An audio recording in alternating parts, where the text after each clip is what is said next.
All right, why don't we go ahead and get started? It's 9 o'clock-ish, and I've called this workshop to order.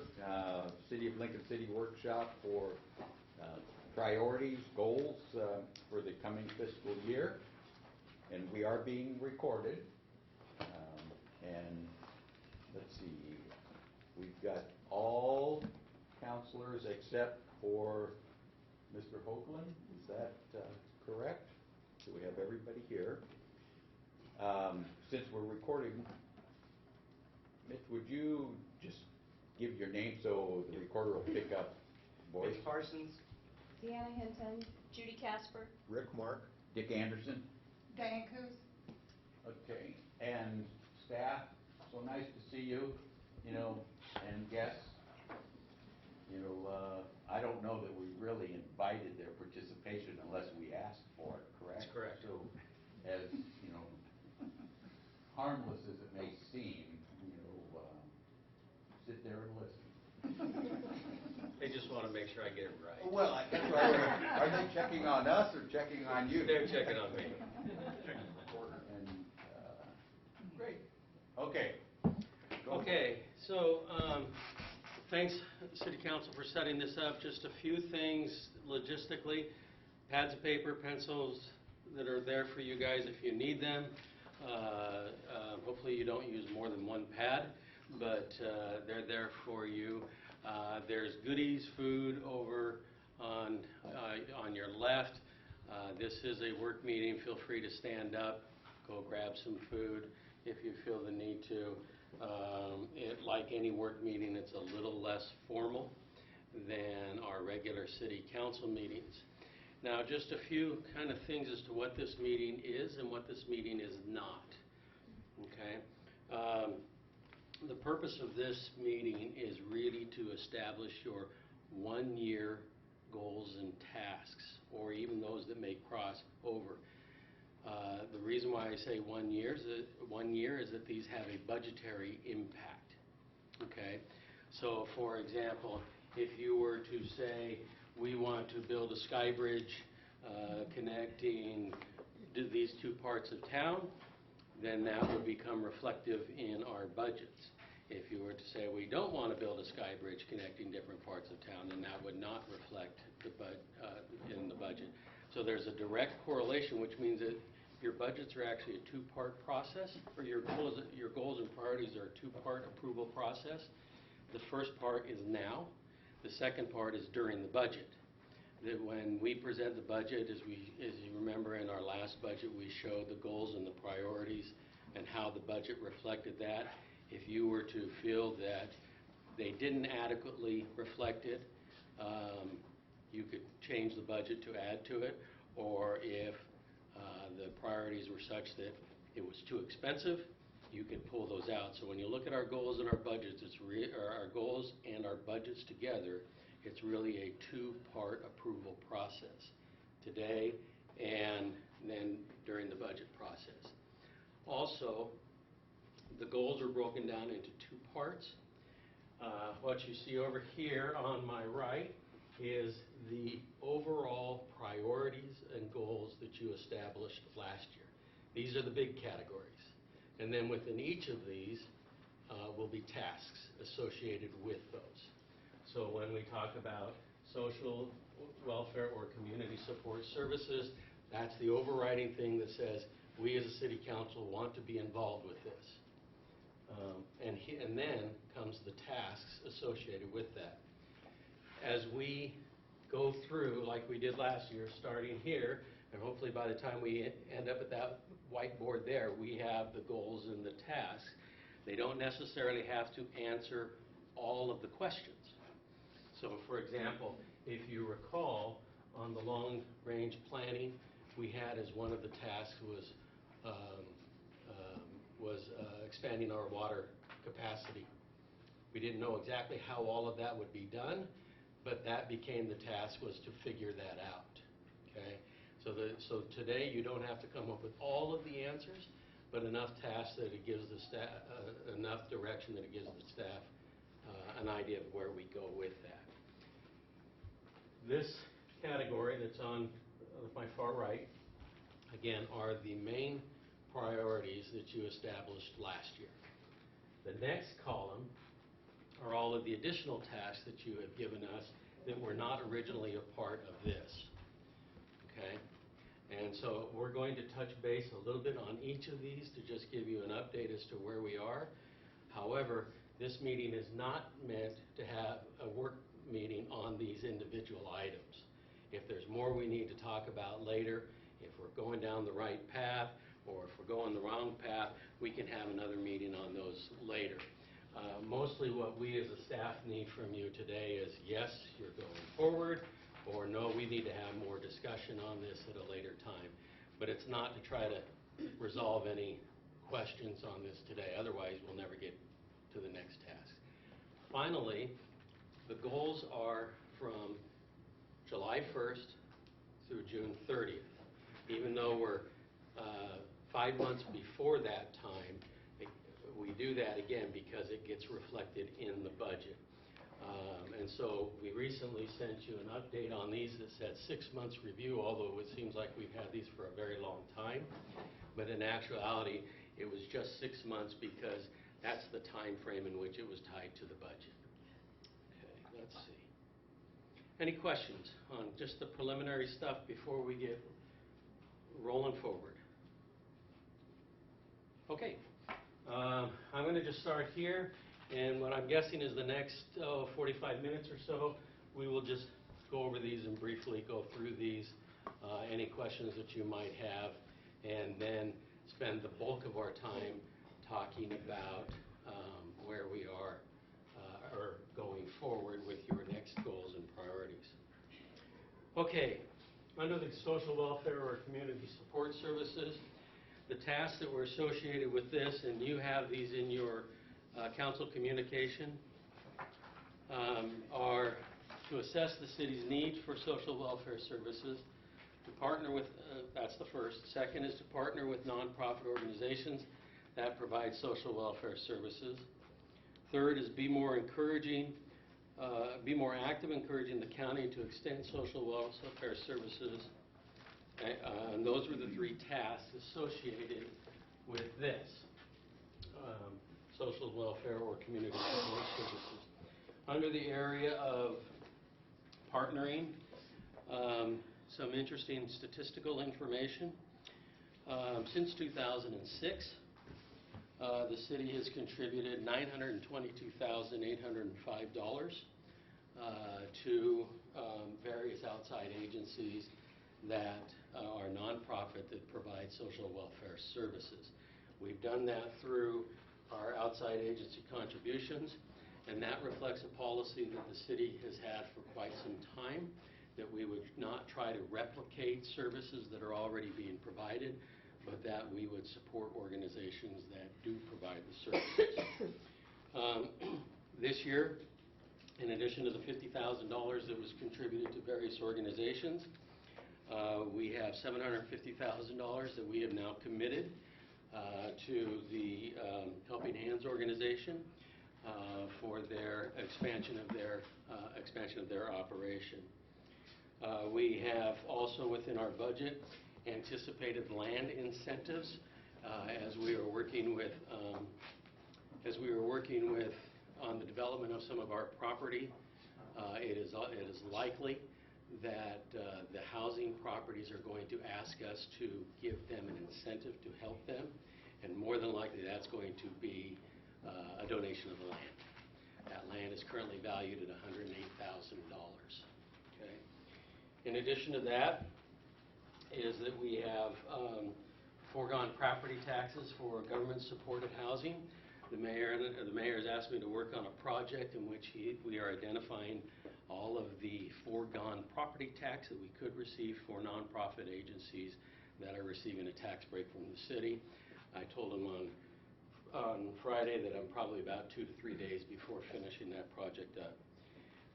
In addition to other projects we have, the library is now providing Wi-Fi hotspots that they check out, where people can come in if they do not have access to the internet.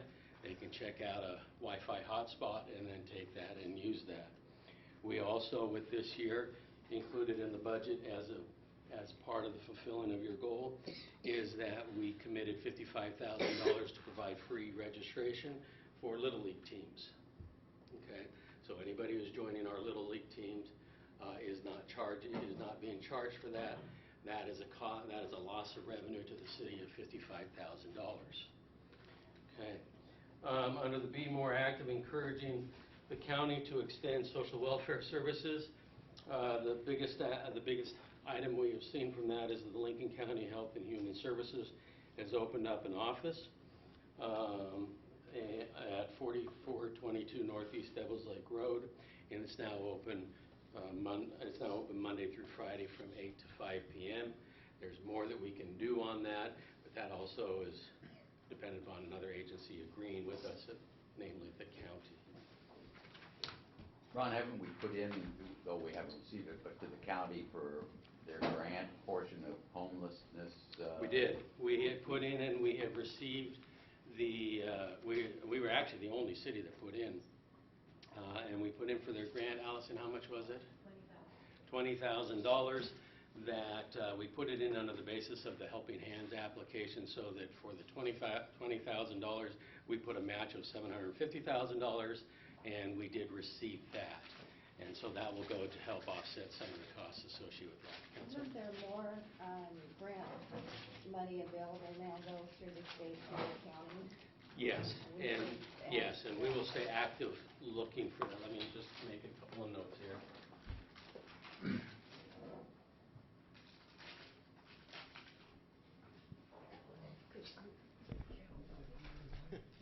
Riley, for the record. Hi, I'm here. Riley. Riley Hoagland. Okay. So that's just a little brief update on your first one on the actions that we have taken. Any questions on the social or community service, the social welfare or community services? Okay. The next area is in the code enforcement area.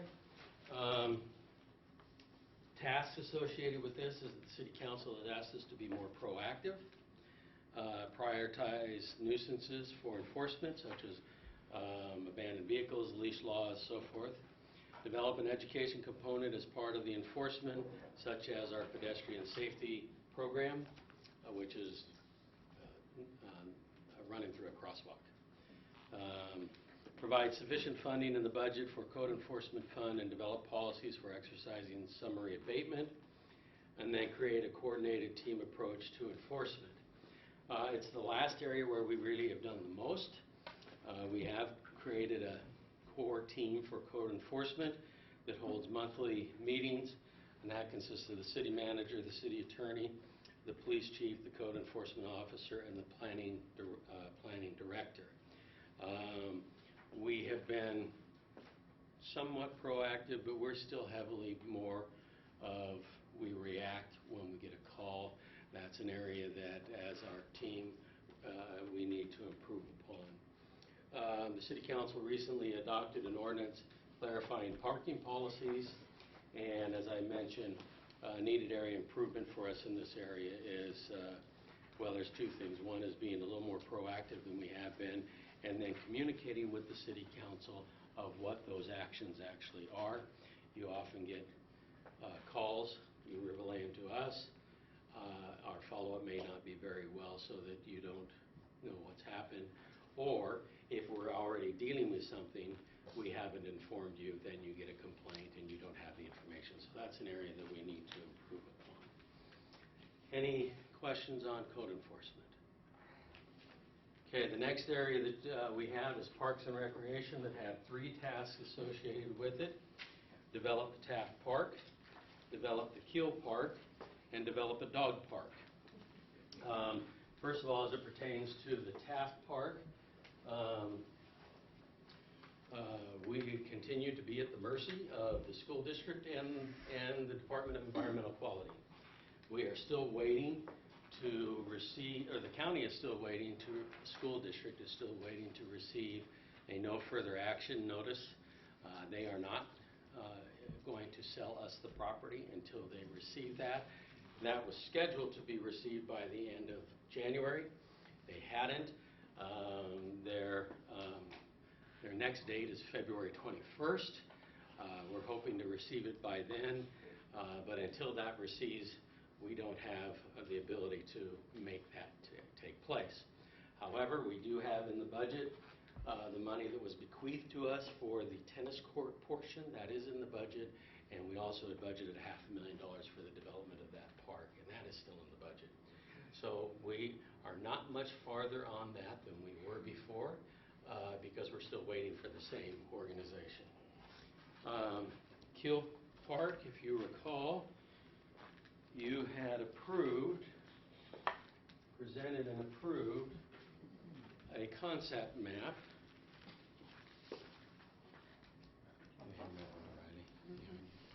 A concept map that had 3 stages of the park development. It had the initial, which was considered as the low design, then it had the medium, and then it had the full development design. I could just send those in. There's a couple of there's a few things that have taken place and a few things that will. We are right now working on the low development portion of the phase of how that developments. That has included the development of the Storytime Circle, which was in part made possible by the Disney Corporation, which gave us a $35,000 grant. That has been developed, and then we have marked out the areas and much of the trail associated with the Storytime Circle has been developed. The dog park, we did not budget any funds for the dog park, although we know its location, we know its design and where it will be. So that, if that is a continuing part of your goals and priorities, that will become part of our next budget as we're looking at our next phase. There. I remember we put this last fiscal year the cannabis tax into development of these parks. I think we had $100,000 that we put into it. So far, that has gone towards the trail system that has been built into it. Am I right, Jeannie? Yes, and also the surveys necessary to develop the park as an entirety. So we've done a wetland delineation, a topographic survey, a landscape architectural plan, and getting the permits. And the tree survey and the thinning of a certain area, and that's about $60,000 so far to get those accomplished. Building the park itself is actually the easy part and the least expensive part because it's meant to be an open space type of a park with a trail system. The dog park will have fencing around it and so forth. Dog park is going to be one of the coolest dog parks you'll ever see. Most dog parks are usually used as part of like a retention pond. They have a fence that goes around them, a few benches, a watering hole. Maybe it's sectioned off so that you have place for little dogs, place for big dogs, but it's mostly just open grass. This park is designed to leave most of the trees there and leave it in its natural state. So there is a lot of stuff for dogs to sniff, to urinate on, to mark their territory. I mean, it will be really one of the classy dog parks without having to do an awful lot of work to create it. Now, all of that is the easy part. The hardest part is parking. Okay, this this park stretches along the front of Kiel, which is essentially an undeveloped road. We have 40 feet of easement on that property, and as we have looked at the development of parking and what that will do to the neighborhood, the conclusion that we have is that you cannot develop the parking without developing the road. And so as we look in our budget on how to develop parking on Kiel, it will also be looking on improving that road so that it meets our road standards. That will be more expensive than the park. The other option we have on parking is putting it off is coming off of Southeast 3rd, which is to me at least is a natural. Except the grade is very steep and different, and so there would be a lot of grading more than likely you're going to end up with some retaining walls that will be associated with that. That significantly increases the cost. So as we continue to develop this park, the parking is going to be the thing that is going to be the most expensive thing associated with the park. Okay. Any questions on Parks and Recreation tax? Okay, under the economic opportunities, expanding economic opportunities, you broke the task down into two groups. The first is business tasks, and the second is workforce housing tasks. Under the business task, you had 4 items associated with that. Broadband development, identifying properties that can be purchased and redeveloped, expanding our toolbox, and amending the city ordinances to permit food carts, trucks, trailers, and et cetera. As far as broadband, that has been an evolving process. It began with looking on whether or not the city should build a municipal broadband system. It eventually has narrowed itself down to identifying the underserved, expanding broadband opportunities for the underserved. There are 2 significant things that have or are being done right now that help with that. One is the teen center. That is operational, but it's not complete. There's still some infrastructure work that needs to be done on the building. But part of what that does is provide free internet access and the use of Chromebooks, which the city has purchased. And those Chromebooks are the same Chromebooks that are used by the school, so that any of our teens coming in have the ability to use those. And then I also mentioned the Wi-Fi hotspots that the library is checking out, which have proved to be very, very successful and very, very popular, and provide opportunities for people to get Wi-Fi where they may not have had it before. Under identifying properties that can be purchased and redeveloped, under our Economic Development Department, we are currently working on 9 properties that can be developed. Some of those are residential, some of those are commercial, and they are in varying stages of negotiations with the different organizations we're working with. In addition to that, we have identified, and you have already approved, the sale of 6 remnant parcels that we have. This month, we have an RFP out for a realtor who will take that, and we will turn those properties over to the realtor to act on our behalf. The intent of that is the proceeds. All of these 6 properties are not conducive to be affordable housing properties, so our intent is to sell those, put those into our affordable housing fund. Okay. Now, the other thing that I actually really wanted to bring up this meeting to get a feel of it from you is that Allison and I, as we have worked together, we have identified a 7th parcel that we think we ought to put up for sale. The city has 3 houses that we own, 2 of which, one on Southeast 3rd, and then 2 at the end of our parking lot. 2 of those we have used as short-term housing rentals for new employees. And it's been very beneficial to us in the hiring process, where we have been able to provide those to somebody coming in. It's usually for 6 months or less, and it gives them time to find property to purchase or property to rent, and makes it easier in that transition. That's worked very, very well. The 3rd house we have used for more long-term rental to employees for anywhere from a year to 2 years. The intent of that is that it would help employees be able to go from a rental to a home purchase. And of the 3 employees that have taken advantage of that in the time that I've been here, 2 have gone to purchase homes, 1 has not. We're finding a couple of things about that. Our rent is below market. which means the employees have to pay taxes on the difference, okay?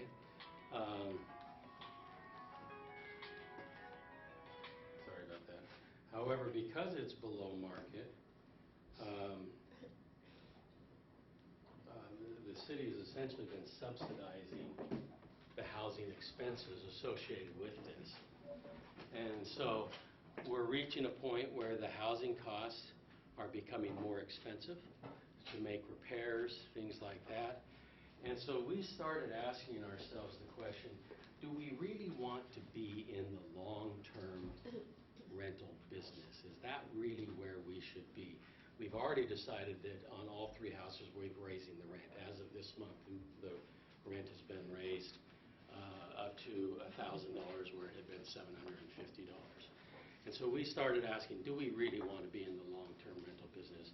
Or should we provide one of those houses to Proud Ground that represents us in affordable housing, or if they can't use the house specifically, then we sell it and use the proceeds to buy property that can be used by Proud Ground.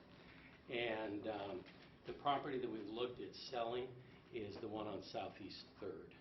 The other two, we bought those originally with the intent that someday we might expand the parking lot. That's still a possibility. We don't want to lose that possibility. So I did want to take just a few minutes today to throw that out to you, get your thoughts, your ideas on what you think about selling one of our three properties. And, well, either one of two options, either turning it over to Proud Ground if they can. It's a manufactured home, so I'm not sure it's a manufactured home without a garage. So I'm not sure they'll be able to, and if they can't, then we just simply sell that property and use the proceeds in our affordable housing budget.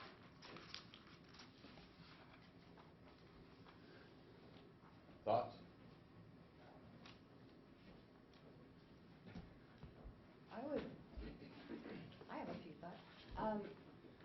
I think that the Proud Ground idea, Ron, might be worth investigating enough for us to know if they could accept a manufactured home. I don't think they care that much about garages, but I'm not sure what their maybe Allison knows, but I can't remember if. We have not really dug into it very much because I didn't want to do that without having discussed it with you first. Yeah, I just thought she might know, but I can't remember about. Do you remember? No, Allison, do you know? Well, when they were Lincoln Community Land Trust, they had a policy not to do manufactured homes because of financing and on resale. It is out of the tsunami evacuation zone, but I don't know if Proud Ground has accepted the same policy as the land trust, now that land trust is dissolved and we're operating with Proud Ground. We can look into it And if it's something you want to explore. yeah, and I'm just thinking too with some of the new bills that have come out of the House about housing, that may have changed a little bit of how Proud Ground sorts itself out too financially, but I'm not sure. I'd say investigate it and let us know what they say. but I think the bigger question is, are you to get out of the rental business? And that's regardless of, whether we sell it or give it to Proud Ground. I think first is, getting rid of this landlord aspect of it. And then, how do you feel, about that would be the first check mark. I can't sit here and weigh the pros and cons of what you say about the benefit to new employees versus the cost of maintenance to the city. So it's really, I can't really. Well, the one thing we know we don't need is that we don't need 3 houses for new hires. 2 houses is sufficient. So if we keep a third one, it would be for the long-term rental. Does maintenance include not only monetary but physical maintenance? Do we have people who address the needs of the housing that are on staff, or do we contract out? When the house is, we have an agreement on things a regular lease agreement on things that we're responsible for or we're not. So when somebody is leasing the house, they're responsible for the groundkeeping and so forth. When they're not, then we are. Where we're now really running into some expenses are things that are associated with roof repairs, roof replacements, damages to plumbing, gutters that need to be put on, and those prices are really starting to go up on us. You know, I agree. I don't think we need to spend our time and money on that type of maintenance. I would agree that we can get out of the landlord business. Okay, so just a general okay then to go forward, bring something back with you on the exploring of that. Okay.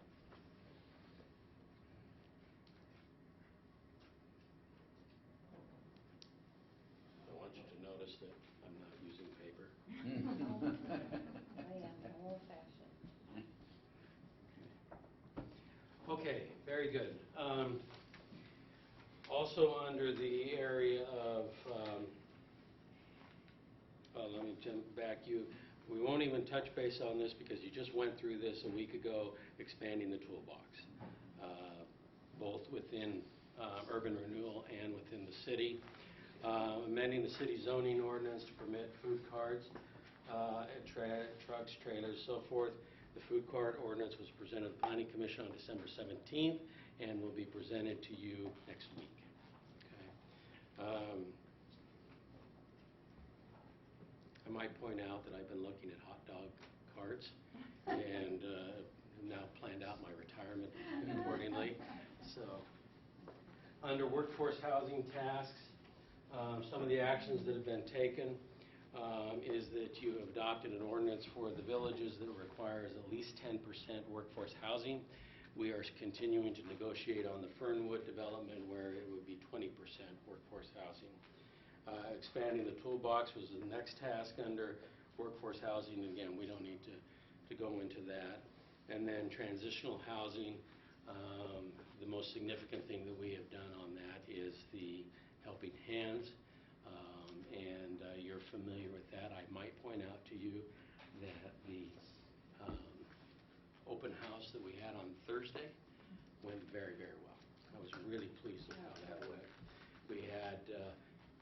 We had representatives from the hotels that are nearby. We had the owners of the apartment complex. We had those that are very supportive of the actions that you guys have taken. We spent quite a bit of time talking about that. Alan Evans, Raven Brown did a nice job about Helping Hands. I jumped in when the conversation went away from what Helping Hands is doing to more of the what is the city's policy on things. And all in all, I think it turned out to be a very positive thing. And I think one of the things that will come out of that is that hopefully a couple of people that had some really good questions and comments will come and see me so that I can then provide that information to you. Because there were some really, really good comments, thoughts about other policies, actions that the city may or may not be taking in this area that go beyond just Helping Hands. So I was really pleased with how that turned out. How many people came? About 20, yeah. And like I said, it was, we had some that came that really just wanted to say, way to go, good job, we're really pleased with it. There was really nobody there that nobody really talked about the process.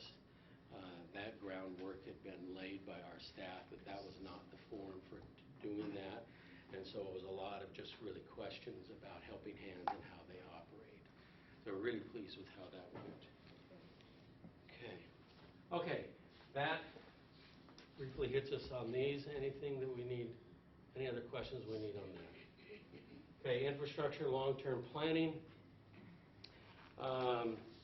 One of the tasks that were associated with this were to expand water capacity by working on a regional approach and hold the line on capital improvement plans and financing projects.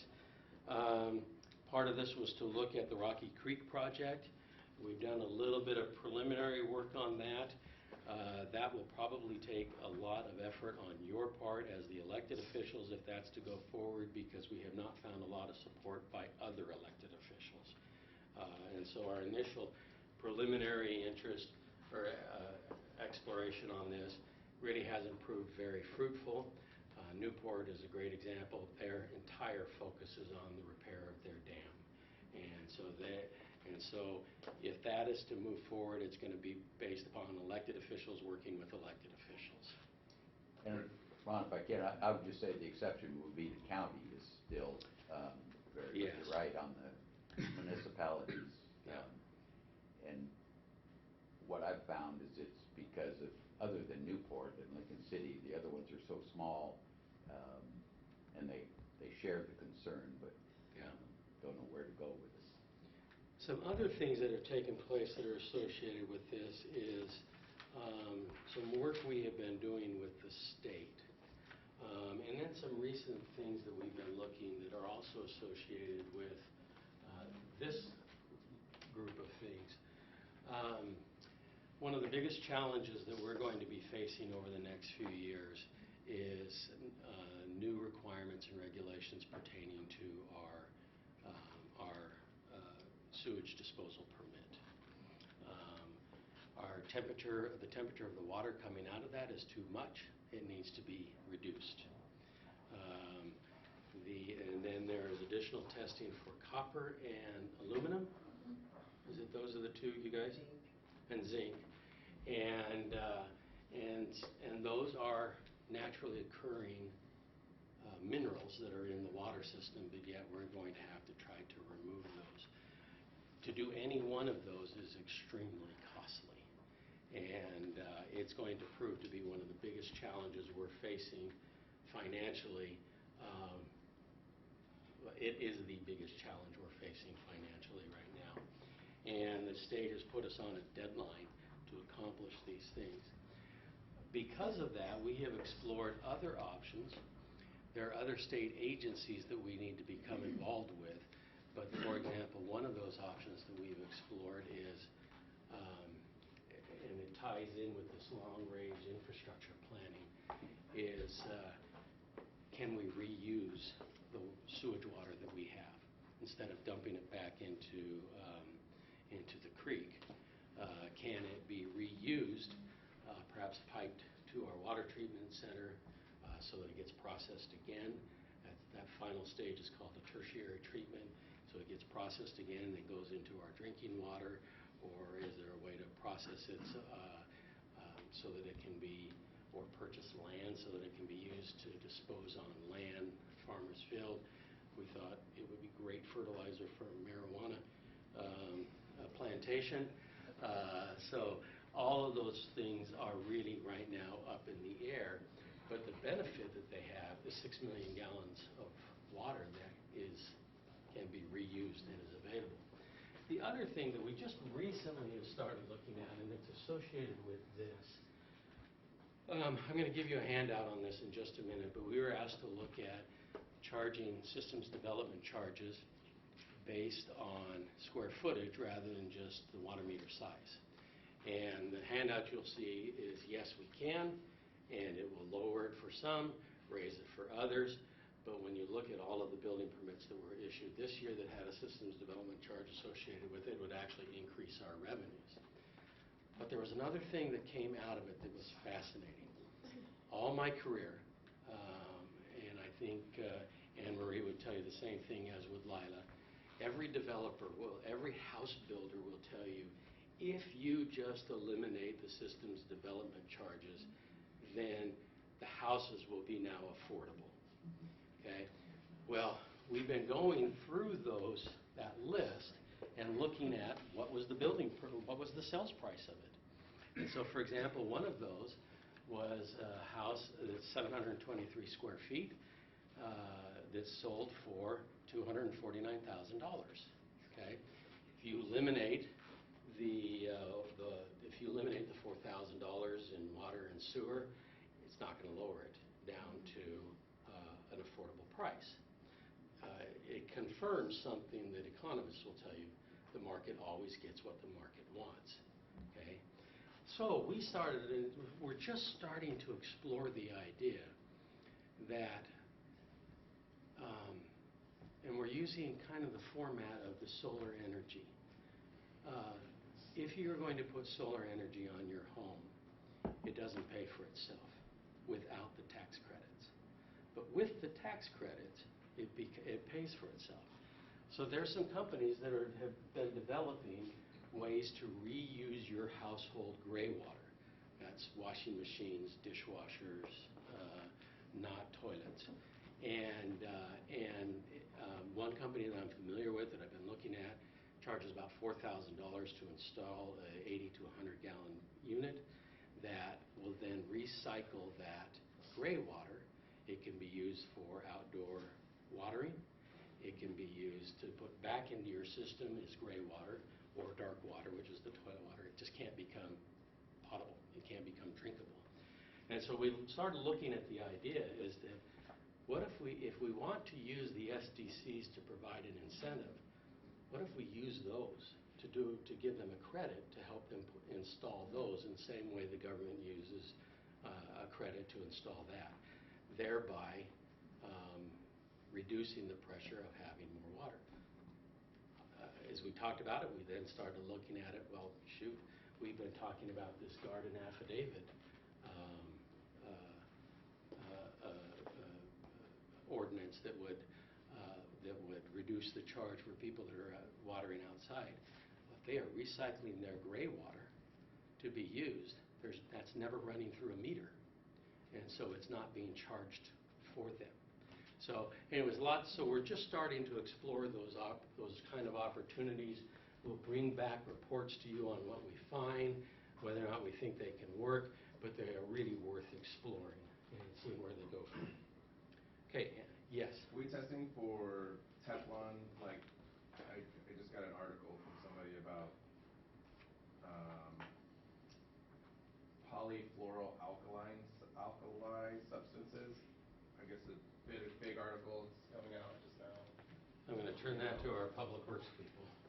About their, like, what's Teflon coatings and stuff like that. Are we testing that specifically? I don't think we're testing that specifically. Can you get back to you on that? Yeah, because I guess it's, I don't know, a big deal right now, I guess. It just came out today. Counselor, if you could send a link to that, that would be helpful. What was the name of the company? It's called Hydroloop. Hydroloop? Mhm. So is it your idea that we, like the garden affidavit, that instead of... No, not necessarily. I don't know what the idea will come of it, but it's just worth exploring and coming back with multiple options. So we're really in the exploratory. I don't know where it will lead us, but I was intrigued by the idea. Well, we could incentivize it. I don't know if that means a loan program or something, but obviously reusing gray water means we get the same potable water for drinking water use. Sure. It's never been a great idea for staff to encourage people to use our potable water to water the plants. So I think it's probably a better alternative than going with a flat rate or the garden affidavit.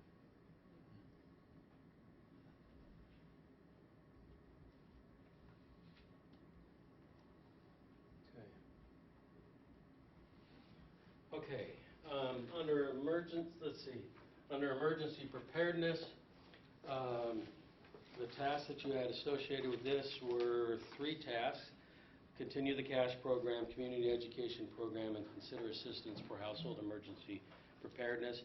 I sent you some information. The city currently has 6 caches that are installed throughout town, and we're in the process now of stocking them. And I had sent you earlier a list of all the stuff that would go into it. I just want to say that there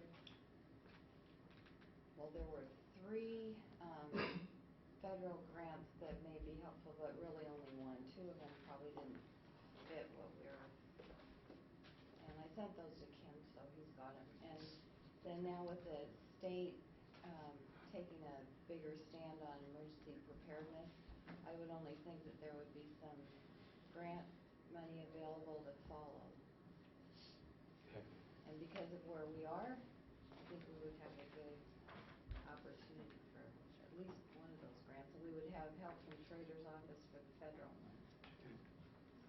Who, is going to open these boxes? People keep asking me, and I have no idea what to tell them. Ken Somebody with a knows. shotgun. No. I understand, I know. I know. I'm going to let Ken answer that question. The police department, all of the ones that we have are keyed to the same lock. So we've distributed keys to the police department, fire department, community emergency response team, and public works is next.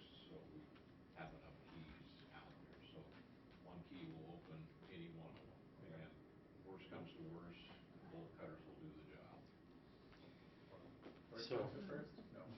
So interestingly enough, I just tell a little story that I went to a couple of emergency preparedness on home preparation, and they were almost completely identical except to the end, and they did it the exact same way. They had a counter or a table, and they'd put, well, here's what you need, and here's what you need, and they were laying out the items, and they got to the very end, and the first guy, in the first class, the guy put a shotgun and a shotgun shells, and said, and this is for my neighbors who have failed to prepare. And then the next one did the exact same thing, put the exact same products out, and they got to the end and instead of shotgun, put a bunch of bags of beans and rice, and said, and this is for my neighbors who failed to prepare because beans and rice are cheap and easy to store. So it was very, very interesting to see the different approaches on that. I kind of like the second one a little bit better. I just want to say this too, is that in talking with Ken, that it's obvious that the containers that we're using aren't really the best, at least for the coast, idea for storage of these things as they weep and allow moisture in and all of that. So I would think that maybe looking at one of these grants for appropriate storage unit, whatever it is, if it's wood or I don't know what it is, Ken would know, but I think if we prioritize that, and there's some other things that Ken knows about how this will actually work. I mean, so we can store food in them and other things that we can't now. Okay, the next task that you had on this is a community education program. Ken has been our liaison. We haven't done anything formal on that, but he goes out and he meets with certain organizations and different ones. Probably the area where I think as far as the most important thing that we have been doing with the community is that, first of all, the training of our own employees. By the end of February, all 155 of our regular employees will have gone through the minimum level of emergency preparedness that FEMA has. Okay, those are three separate courses. They're all done online. So I'm really pleased that we have 29 employees that still need to take that. They've been instructed to be done by February 20th. Is that the same thing that the county Katie Jacobson brought up, that if the prison cook isn't certified, then their FEMA grant money will be denied because one employee isn't to the standard of FEMA? Is that also what we're trying to do? I have heard those horror stories. Ken's going to... Huh? That's not true. Okay. Part of the overall plan that will keep you from getting a FEMA grant is that you have, from a body, elected officials, or resolution, or ordinance, you have said you were going to have the National Incident Management System implemented in your community. And there's like 6 different levels or pieces to that. One of them is the training, but it's not going to, if you have one person that doesn't have it, it's not going to stop you from getting the grant. One of the things that we've been very fortunate with our latest training is actually Ken's expertise. And I can just use myself as a personal example on this. On our previous emergency preparedness plans, my role in it has been to be the head of the Emergency Operations Center. The City Council is in the policy-making part. And Ken changed that so that I would be with the City Council in the policy-making part, and then he would become the Emergency Operations Center head. My first reaction to that was, well, I don't want to do that. That's not very fun to be with the City Council, you know. I want to be where the action is. But then starting to look at what our resources really are, where is the expertise, who should be trained to do this. It all made sense, and I had to swallow my ego a little bit. But we're really pleased with what we're seeing as far as our own staff training on how to deal with an emergency. The other part of it is that we've been very active with working with other organizations like the hospital in coordinated efforts. And so that continues to go forward. Ron? Yes? Maybe I was asleep somewhere, but this online training that the staff takes, could it be available to the council? Or It is. Was it and I Is it missed the same training that they should have? Is it all 3 courses? Yeah, it will not hurt. It's just some basic information about the incident command system, and I can send the information out to the city council. That'd be great, thank you. And Ken, and Chief Palmer, I'm getting a lot more questions from like Neighborhood Watch, and I know that's kind of a resurgent of Neighborhood Watch groups or neighborhood associations. Are they also being included besides the safety aspect into emergency preparedness, or has that been a targeted group? Not yet. Okay, should If they they, be? I think they are. I mean, if they're, Chief and I talked about this, if they're willing and want to form Neighborhood Watch, then it's not much of a leap to say, let's also add this into your neighborhood process about legal. That's part of our hope is this ramps up, as they get fully organized, we'll be able to take Yeah. that next step. So I've been pleasantly, please haven't taken, I'm sorry, but I send them to you. Yeah, no worries, that's what we're here for. The other task that we had is consider assistance for household emergency preparedness. We have not gone anywhere with that. There was nothing that was included in the budget for that. So that is just something we really haven't worked on at all. Okay, that gets us through your goals. These are other tasks that you have given to us throughout since the goals were adopted, and I'll just briefly go over those. A lot of these are going to be just time frame. Okay, the tree ordinance amendment, it will be before the Planning Commission will be holding a work session on that in April, and it will be, and public hearings will be in June and July. So for you, expect that it will be coming in July. 4th of July and the fireworks, we've talked a lot about that. There is one thing that I wanted to just bring up today. I'm struggling with this one. If I get the nod from you that this is all okay, then I'll go forward. The 2 Polarises that we had talked about. We talked about buying the Polarises, turning them into police vehicles, and then using those to patrol along the beaches. The cost of that is within my purchase authority. However, it's almost $40,000 to do that. I'm struggling with that kind of an expense for just 3 hours, 4 hours worth of work out of 365 days. I've talked with the chief extensively, and he has assured me that there will be other uses that we'll have throughout the year for those. But before I signed off on it, I guess I just needed to hear if anybody has concerns over that. I keep pointing to Ken, because I mean, there may be grants available, I don't know, but because we're unique, because we'll have the beach, and if there's a natural disaster, fire or earthquake or something, that's going to be our road. So there may be grant dollars available for something. I did spend some time yesterday with our fleet maintenance supervisor, Willis Degenstein, talking about if these are outfitted as police, can they be used for anything other than police? And he talked about how you can install the lights and everything else so that they're easily not necessarily a police vehicle but could be used. Most recent example of that, we did the tour up in the Rhodes End area. If it had not been raining and we wanted to go to the top of the knoll, they could be used for those kind of activities.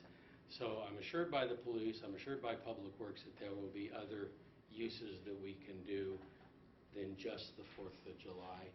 So I just kind of was looking to you to see if anybody has some real concerns over that. Would this be a new vehicle, or would it be a used? Because they're not mechanically very complicated. We looked at trying to find the used ones, and we did not have a lot of success with it, so the two that we're looking at are new. How about two new ones? Two new ones. And they're 40,000 each, or total? They come out, no, they come out to total, the last price we had on them was $38,000 for the two of For them. two. And that's outfitted Okay, completely. sounds reasonable. Does that mean you could drive it on alternate weekends? Yeah, yeah. Okay, all right, thank you. Okay, sewage reception station. This is the one that Scott Torrance brought before you about using the sewage reception station down in Taft for businesses that use gray water. We're going forward with that. It's just kind of been on the back burner, we need to put it up, so we put a deadline for us to have that done by at the end of February. Going forward for what? To allow it. I thought it was License or permit for people to be able to dump. Yeah. Be an annual thing. We looked at the idea of could you meter it? We looked at the idea do we want people coming to our sewage treatment plant to use our really big one? Determined that no, we really don't want those small trucks doing that. So the easiest way to do this is to license it. Yeah, but how are you gonna did we actually look and see how many businesses are using this? How many carpet cleaners or whoever was dumping? Did we actually look? Because then you have what's the difference between RVs dumping their stuff or not? We already allowed the RVs. I understand, but then, so that's the difference in how much are they dumping, the businesses that are dumping versus the amount of RVs. So if you're looking to... We have a pretty regular use of it by a couple of businesses. It's not more than just a couple of businesses. The real big question that we had, and the one that you just need to understand there's no way to prevent this, is can you just say it's only going to be used for Lincoln City? And you can't, because those businesses go everywhere. We can license just the Lincoln City businesses, but the fact is that they go everywhere, in and out of the county to do their business, and then they would come here. If we're not watching who's using it now, how are we going to know who's going to use it after the license? Now, there would be a watching net if either we aggressively watch it or by complaint, and then there would be some sort of fine associated with it if they don't. Could there be a surveillance camera? It could be. I think your staff would frankly rather just get rid of it and not offer it because it creates risk for the treatment plant. We don't know who's dumping what. Because I mean, how often is that being used? For RVs? Period. Regularly, for how, RVs. How much? Weekly. The risk is like drug, Sure. chemicals, Absolutely. people cooking meth, that kind Sure. of stuff. Sure. They can dump it. I think Richard is right from just a staff standpoint. Getting rid of it would be the easiest thing to do because then that's less work for us. However, it was put in for the same purpose that we put in the charging stations. It is a customer service that we decided we wanted to offer. But if you don't have some place for RVs, they're going to be dumping alongside the road. And along this whole coastal area, it's very difficult, being an RV owner, to find a place to dump. Even if it had a fee associated with it or restrictions, it would still be helpful. But Can't you put a lockbox on there that you have to charge, open, swipe your card, it opens? I mean, why not charge everybody? I don't know the answer to that. I mean, what if it's for that purpose, then put a lid on there and put a swipe thing on there. I mean, I don't understand Well, why. this will need your approval to go forward. Sure. So we'll be bringing this back to you, and I'm just going to make notice of those questions. Free open, but if you're well enough to be in an RV traveling, I think you could pay $2 to dump your sewage. You know what I mean? Did You this got all a come from $100,000 that one view. complaint that we had? It did. This all came Started because, it. Well, that started, because Right. never before we've had a problem and Happens. Well, we didn't have all those plans. Yeah, and then you can quantify how often it's used, how many, whatever. I'm sure you could put a flow meter in it. Urban Renewal put it in as part of the parking lot for tourism support. Right. All right. Right. How do I move that, put it? Okay. Anyways, that will be coming to you, not on the 10th, but I believe it'll be coming to you on the 24th. Logan Road transfer, that is back in the hands of the county. You approved the transfer. I sent it to them. I don't remember the date they're going to have that on there. The 12th of this month? 7 o'clock. The 12th of this month. Newport, AM or PM? That will Council include. Chambers. That will include the approval by the county to transfer to us, plus the approval of a $425,000 check. That's when their hearing is. Okay. Residential on-street parking, this is the one that the resident down in, Southwest Anchor. Southwest Anchor had asked us to work on that. Anne Marie, I forgot to ask you, what dates do we have on this one for the ordinance that would allow on-street parking? Was it in March? Yes. I think it was in Yes. March that would be going to the planning commission and then to you. Second meeting, planning commission in March, and so I believe it's either the second meeting, city council in April, or the first meeting in Would that be- May. Would that be citywide? Yes, it would be citywide. So then that guy on Southwest, whatever it was across from the community center, could be a residential house parking on the street. Yes. If Okay, waste stream reduction, this is coming to you in the first meeting in March. If you recall, the real big task that came out of that is composting, curbside composting pickup. That will be coming to you to consider in March. If you recall, Tina French had said that it will take a year from the time you approve it until they are ready to be up and running. So we're looking, if you want to do this, we're looking to the spring of 2021. It will be coming to you in the form of a resolution.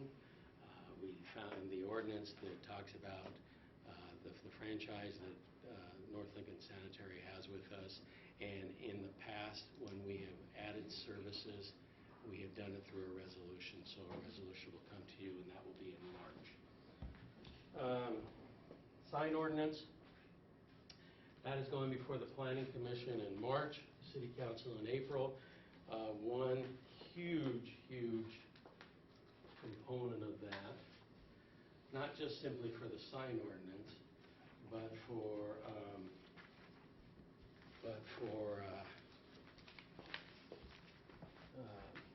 streetscapes. Streetscapes, what's that? One for right. Yeah, I got it. Streetscapes, other things that we want to do on this is to work with ODOT and consider, so what will be coming to you is to consider taking over the jurisdictional authority of 101 from the curb into the buildings, and essentially the sidewalks. What you see here are in blue and in green. Those are areas where we've already agreed to do that. So in the areas of blue and green, that's where we already have jurisdictional authority over the sidewalks. Now, included in those discussions have been the mid-block crosswalks in Ocean Lake. There's 2 of those. We talked with ODOT about 2 things, and I think I've reported to you on this. We talked with them about no left turns through there. We went and met with all of the businesses and talked to them about it and realized there are 2 problems with no left turns. When you are going northbound on 14th, you can't turn left. When you're coming southbound, you can turn left. And 14th is a major road that leads to the hospital. And that was a real big concern of what do you do if you're making a no left turn from somebody coming from the north, that they cannot then go up that road to get to the hospital. When you look at 17th, if you are going southbound, you can't turn left, and that's right where the hot dog restaurant is. But if you're going northbound, you can turn left. So we looked, what happens if you do a no left turn there? That takes you to one of our main parking lots that the businesses use in Ocean Lake. And if you can't do that, then you got a real big way of trying to get around that. We also talked with ODOT about eliminating the mid-block crossings, and they're very agreeable to that idea. We asked the question of, we asked of them, we know that to eliminate those would mean a lot of curb and gutter work. That may mean redoing storm drain and everything else. So we asked instead of redoing that, can we install parklets that go right over the top of it? A parklet is essentially a sidewalk extension that is made into a place where you could sit and enjoy a cup of coffee or whatever. They're becoming very popular all From the over. bump outs? It would sit right on top of those bulb outs. But taking the parking out of that, or just? It doesn't take any parking out, not a single parking lot. Just where the bump is to walk. So, Put that a little thing. so if you're looking at it,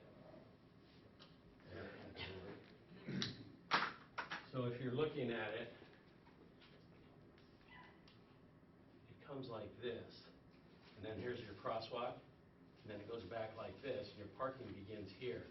The idea is that you put the parklet right over the top of it, just like that. Okay? We are currently, Stephanie is helping me come up with some designs, some costs that would be associated with that. ODOT really was favorably impressed with that idea. And so we're exploring that. We'll bring that to you. That one will really come to you as part of the budget process. Yes, sir. So that kind of answers the question I was going to have, is wouldn't people use that? You take away the crosswalk, they're still going to try to cross there. You have to. This would discourage that. It would make it You end up not- eliminating the crosswalk itself in the road, and then in order to get to that, you'd have to really walk out like this. Yes, ma'am. Will there be, like a boundary or a fence around that? Yeah, we've looked at the different styles of them. Some of them don't have any barrier. We'd have to have a barrier, just that close to the traffic. Most definitely, because I'll just, out of history, kids don't think about it and they'll Yeah. just run out. Well, We've talked especially adults, but- We've talked with the owners along here. This is right out in front of Beachcombers and Candylands, and they were very, very positive in their reception to that idea. So we don't have any prices yet. We're putting that together, and we'll just bring that back to you so that you have more information. And that's for all There'll be 4 of them, yeah. one on each side of the street at the 2 crossings. So just two of them? There's 2 crosswalks that would be eliminated. Now, the other thing that we talked about with them was our discussion that we had as far as the sign ordinance of eliminating many of the signs that we have and putting up wayfinding signs. They are very positive about that if we take over the jurisdictional authority of it. If we don't, they're not very positive about it. So, excuse me. Okay. Design standard ordinance, that is before the Planning Commission in March, and then will be before you in April. Social media expansion, this was actually Councilor Hoagland that brought this up almost 2 years ago now on what he called Hey Lincoln City. A couple things that have happened associated with that is a little bit of refinement on our own policy about how we use social media. The biggest change to that is in comments. Most cities are afraid to get comments. Our Visitors and Convention Bureau, our library has been doing that for some time, and we've ended up finally deciding we don't know why we need to be afraid to get comments. You'll get some negative, you'll get some nasty, you'll get a lot of positive, and it's better to get the information. Plus, the life cycles of those comments are so short; they're just gone within minutes. So, Ron, I was at a meeting on Thursday, and I forget which city, either Walport. They have just removed comments. You can put out information, but you don't have to get those comments back. that's been the big discussion.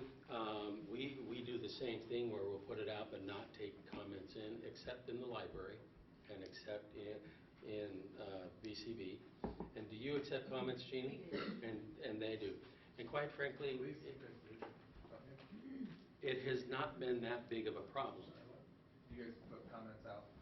People can comment. No, it's receiving comments. Yes. Receiving. Yeah, they can, I think they can comment. Can you post comments on yours?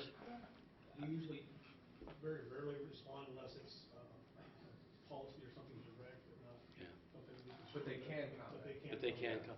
The biggest thing, though, that IT is doing right now and working with Richard is finding the right program that saves the comments. They are public record. We can't just simply destroy them. We can't delete them. They have to have the ability to be saved and go into our records management system. And so they're working on that.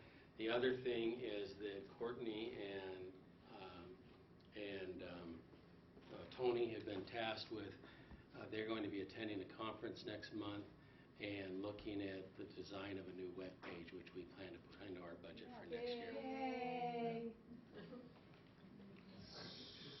So, public record on the so if someone can post a, Nazi rant or whatever, and there's no editing allowed? This is why the legal department says, stop allowing comments on your page. But this is why the manager says we got to allow it, because it is the way people communicate now. And I don't know that we need to be afraid of it. During election years, no comments are allowed. And I don't know if you've noticed, it's already started. You can't have a. Just a minute, Kirsten. What about, I'm sorry, what about just out and out libel, I know I'm coming from this newspaper world where the newspaper is responsible, like a letter to the editor. You can't just print any letter to the editor, the newspaper is responsible for the content. But they do. No, people. How much money did Chip spend suing the newspaper? Yeah. That's Wow. But part of the training that Tony and Courtney are working on, and this is that very thing. How do you protect the city? I Councilman? was just going to say, I think, and things have changed a lot since I was working for money, but at least in the bureau that I worked for in the city of Portland, there was an opportunity online for people, but we could remove the comments that weren't relevant or that went over the edge. I'm And not so sure. I don't know what I it don't know is that we now, can though. do that, and so that's Can kind they of the find thing that Tony is working with Richard on, to make sure we do not cross the line we're not supposed to. Things have Kirsten? changed. One thing also is that because it's on a third-party platform, if comments go against Facebook's terms of service, they might be removed by Facebook. And I'm not sure what our obligation is to preserve them if they are. But, like if somebody went on a Nazi rant or was posting things like that, like those are things that are against the social media's terms of service. If we allow comments, we need to make sure that we're, for public record purposes, retaining. And that's our biggest exposure at this time. Don't disagree with, that's how people communicate now. The problem is, it creates a problem for us, which is it's a budget issue. We're telling you, you gotta buy more software. Yes, as a matter of fact, that's true. The cities that I have talked with that do this, there's software now that automatically stores it for you. And the city managers I've talked with, they say, quickly and great. This is the way people communicate. Getting a little bit. Okay, all right. Garden affidavit ordinance, that's coming to you. I believe that's in March. That will be coming to you. Change the name of the villages and letterhead. I don't have a date when that's coming, but that will be coming to you. I think that is the discussion of our next HOA meeting on that, which is this month. 18th. This month, thank you. I just passed out to you the worksheet on the SDC charges that compare it between what we charge based on the meter size and what we charge if we charged on a square footage. What I don't have in there, because I'm still pulling up the information, is what are the marketing prices for those. You guys, I don't have enough copies for everybody, so after you look at it, make sure you send them to the people behind you so they have a chance to see them as well. Especially for our staff, especially our guests, make sure any of our guests have a chance to see these things. Dee River Wayside.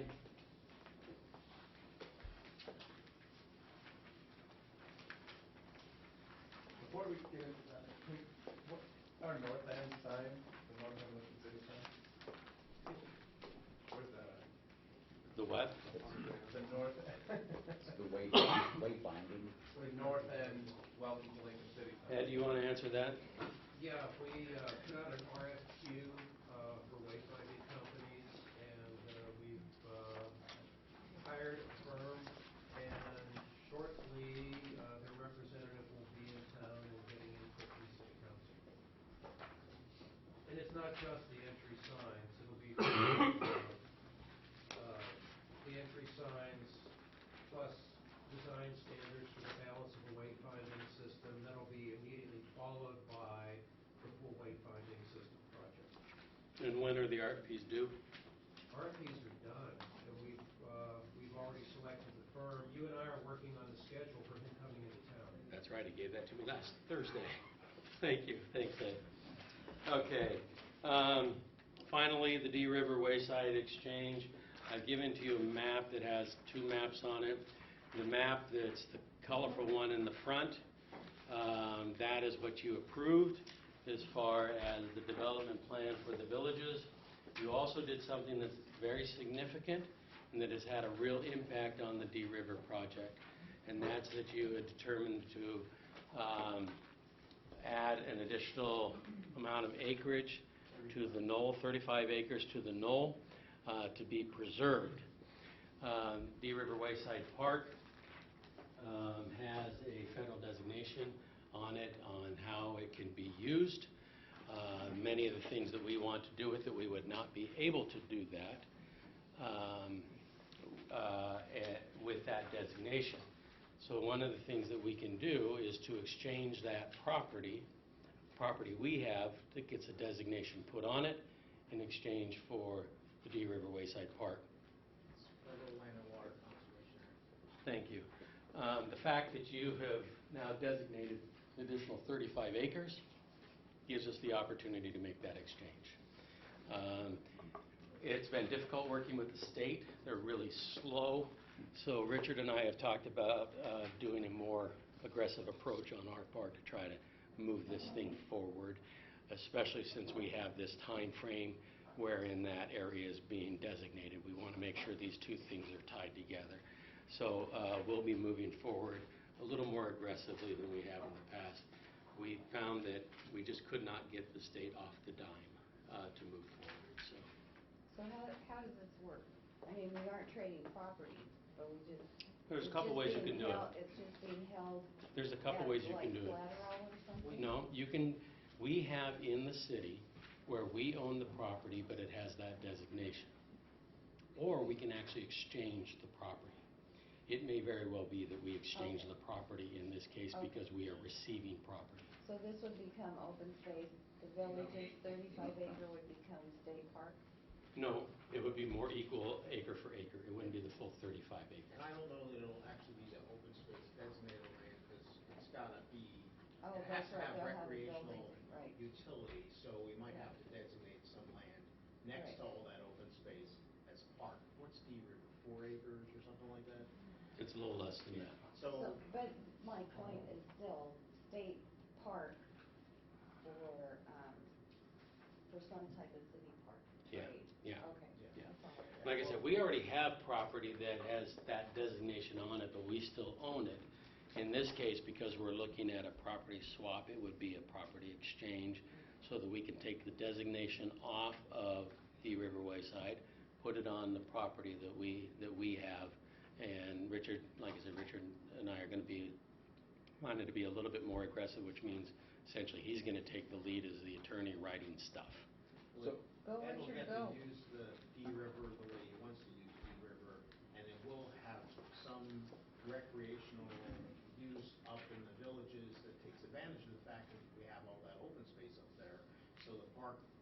state will have something there, probably a parking lot and a restroom, that they can utilize that.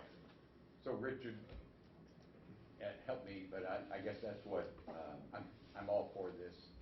And this, Deanna, is, I think, and that's my question, that piece of property along Salasy that you've always been so concerned about it being developed would be ideal. Is that not possible? Rather than getting it developed, you turn it into an exchange with the, I think he's as a talking park. more about the villages, which isn't there, and. But, yeah, there- right below the knoll, Right.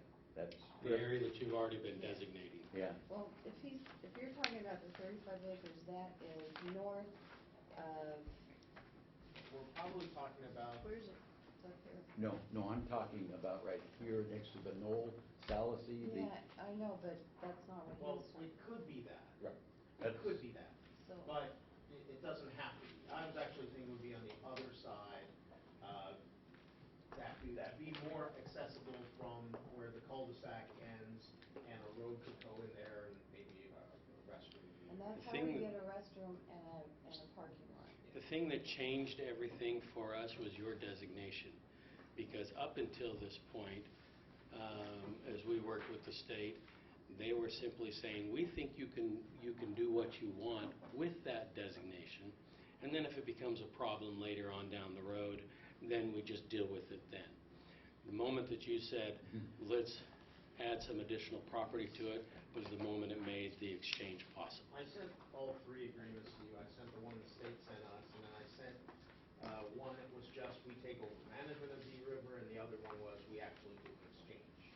And while we were proceeding down the management path, with your decision associated with the RRMU to designate an additional 35 acres, meaning now the knoll is basically 70 acres, that kind of led us to, well, we might as well use the village's property for this exchange. And I just wanted to know if you guys were on board before I did all the additional paperwork. Right.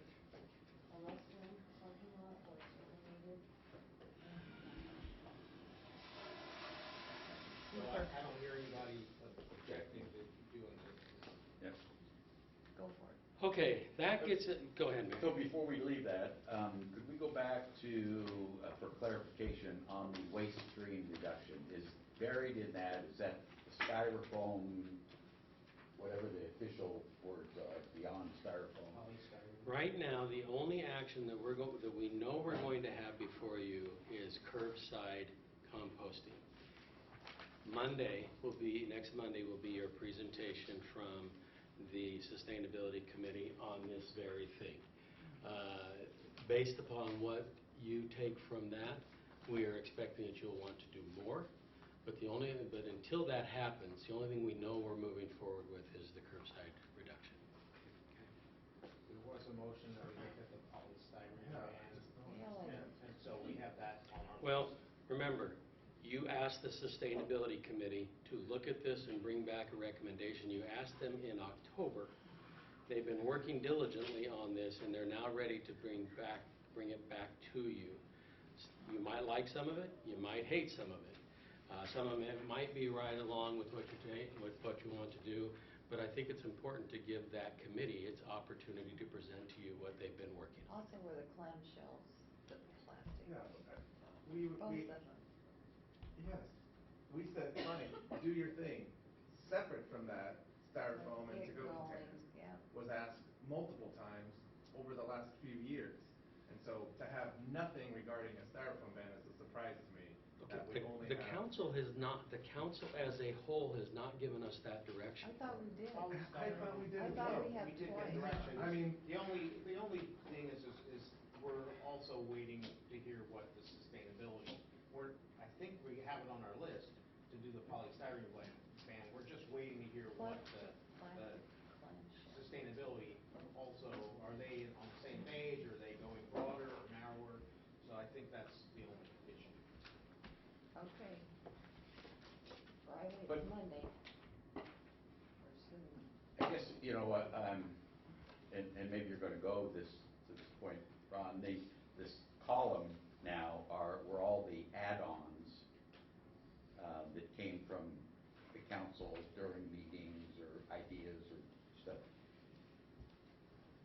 what I tried to do is, do those fit, under the goals, or are they, add-ons? Because you can, I'm hoping you get the sense that, we direct staff on our goals and have come up with some actions to be taken, and then we lay on them all these other things.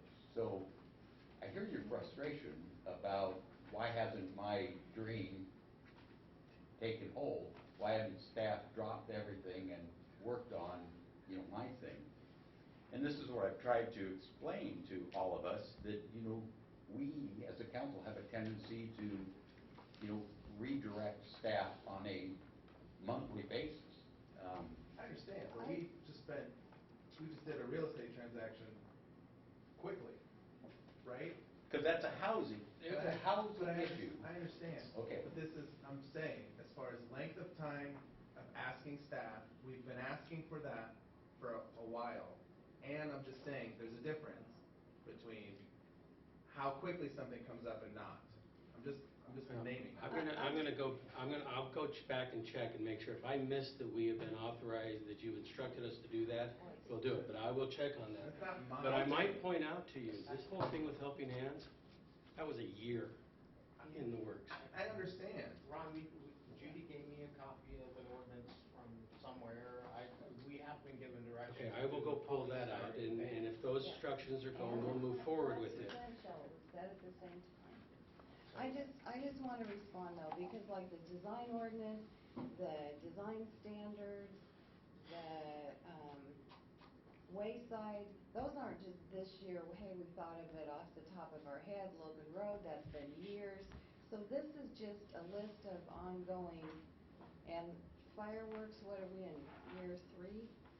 So this isn't just, hey, off the top of my head, this is my favorite project. These are things that we've been working on, and we don't want to lose track of. And on occasion, we do have another idea that might work really well for the city. So I'm just saying, I don't think they have to fall under the category of, we can only do these priorities, because we can do more than that. Hey, Ron? Yeah. Do you think we could add villages infrastructure to the second column? I mean, there's things that we'd like to do, and there's things that we're supposed to do. No, I don't want to do any of that right now, because if we need to deal with these more, let's come back at another meeting and deal with these more, okay? Unless they're going to become something of a carryover. Otherwise, if we keep going back to these, we're never going to finish what you want to do, unless you don't want to do anything else. Okay? Well, the idea was we have a final plat up in the villages, Fernwood plat, and the infrastructure's not done. And we're supposed to do that if the developer fails to. We don't know if the developer's gonna fail yet. Well, Okay. you're talking about. Hold it, that's a whole nother meeting, okay? I can spend 18 hours just on that topic, because Allison and I have spent 100 hours on it. Okay, so that's a whole nother meeting. We don't even want to go there. The purpose of this meeting is to establish our goals for next year. Now, here's a good goal. Get it done faster. Okay, that's a very great goal. If the council wants to say, we got all these things and you're not getting them fast enough, get them done faster, that's a great goal. Okay? But let's move into this so that we're talking about your upcoming goals.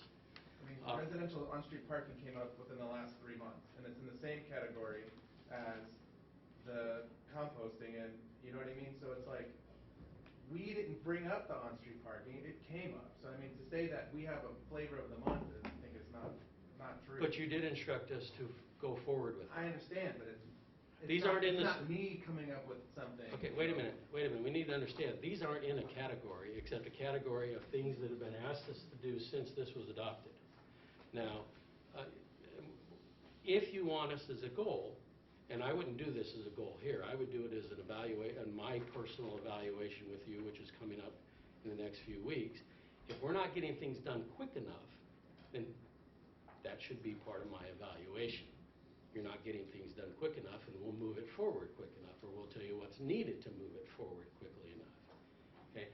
This is just a list. This is just a list. None of these are priorities over another. These are just your priorities. None of these are priorities over another. They're just tasks that the city staff has been given to work on. Ron, is it appropriate to assign priorities on that list?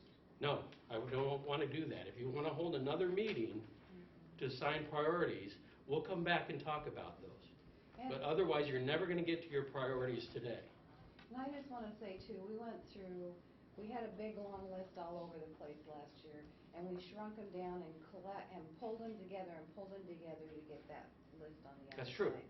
So this would take that whole big conversation when they're individual That's true. things. So. These we'll keep working on, and if you don't think we're moving fast enough with it, then we'll move faster, okay?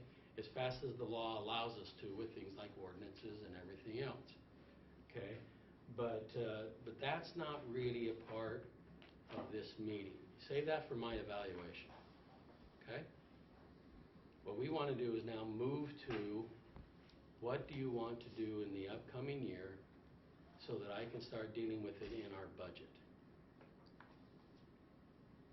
From that second list. No. No, these carry forward. These don't stop. It's not as though these are stopping.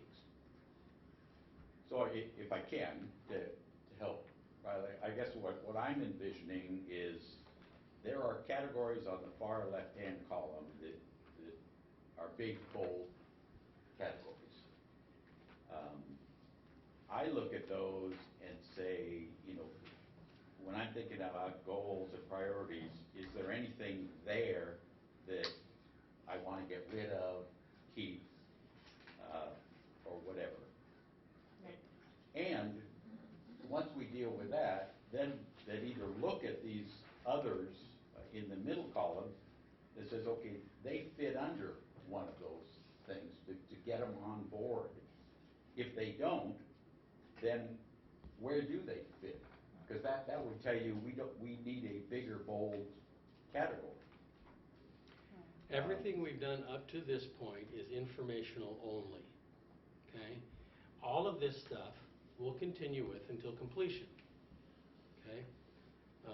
And when we look at all of this stuff, our staff as a goal is to have it completed by the end of June, okay? But all of this we are looking at doing, and we will continue doing no matter what you say for next year, unless you were to say stop something. But without you telling us stop something, we will continue to work on these. And like I said, with all of these, our goal is this fiscal year, which ends in June, okay? Now, I think, so Councilor Casper and Councilor Hinton have sent me what their priorities are. We're going to start, and we're going to begin by going through these, and I think that you will find is Councilor Casper, I'm going to ask her to go first. As she goes through hers, you'll have a little bit more understanding of what it is we're actually trying to do with this, because she kind of nails it, okay? She has 3 main categories that she thinks we ought to pursue, and then she has a list of tasks associated with those categories. So I'm going to let her go through and explain this while I put this stuff up on the board. Well, I just thought simplicity is a key goal. And so under housing, to me, the big goal is to have all residents have affordable housing, find and work with partners to locate housing in every income level and stage of life. This kind of gives us a look at, well, did we meet this, did we not, and it's something to measure on. And one thing I've noticed is that we don't really know how many houses are available, or apartments, or residences, and what prices they are. I know in one city, they're working on getting a part of a code enforcement for rental houses, and if we could work with some of the people in town and figure out how many rental units are available, and if they're good renters, and train them. One thing that I've noticed from residents is that they give a deposit and it's not returned. So a way to work on housing is to find out what's there and how many are needed and how we can move things along for every level of income.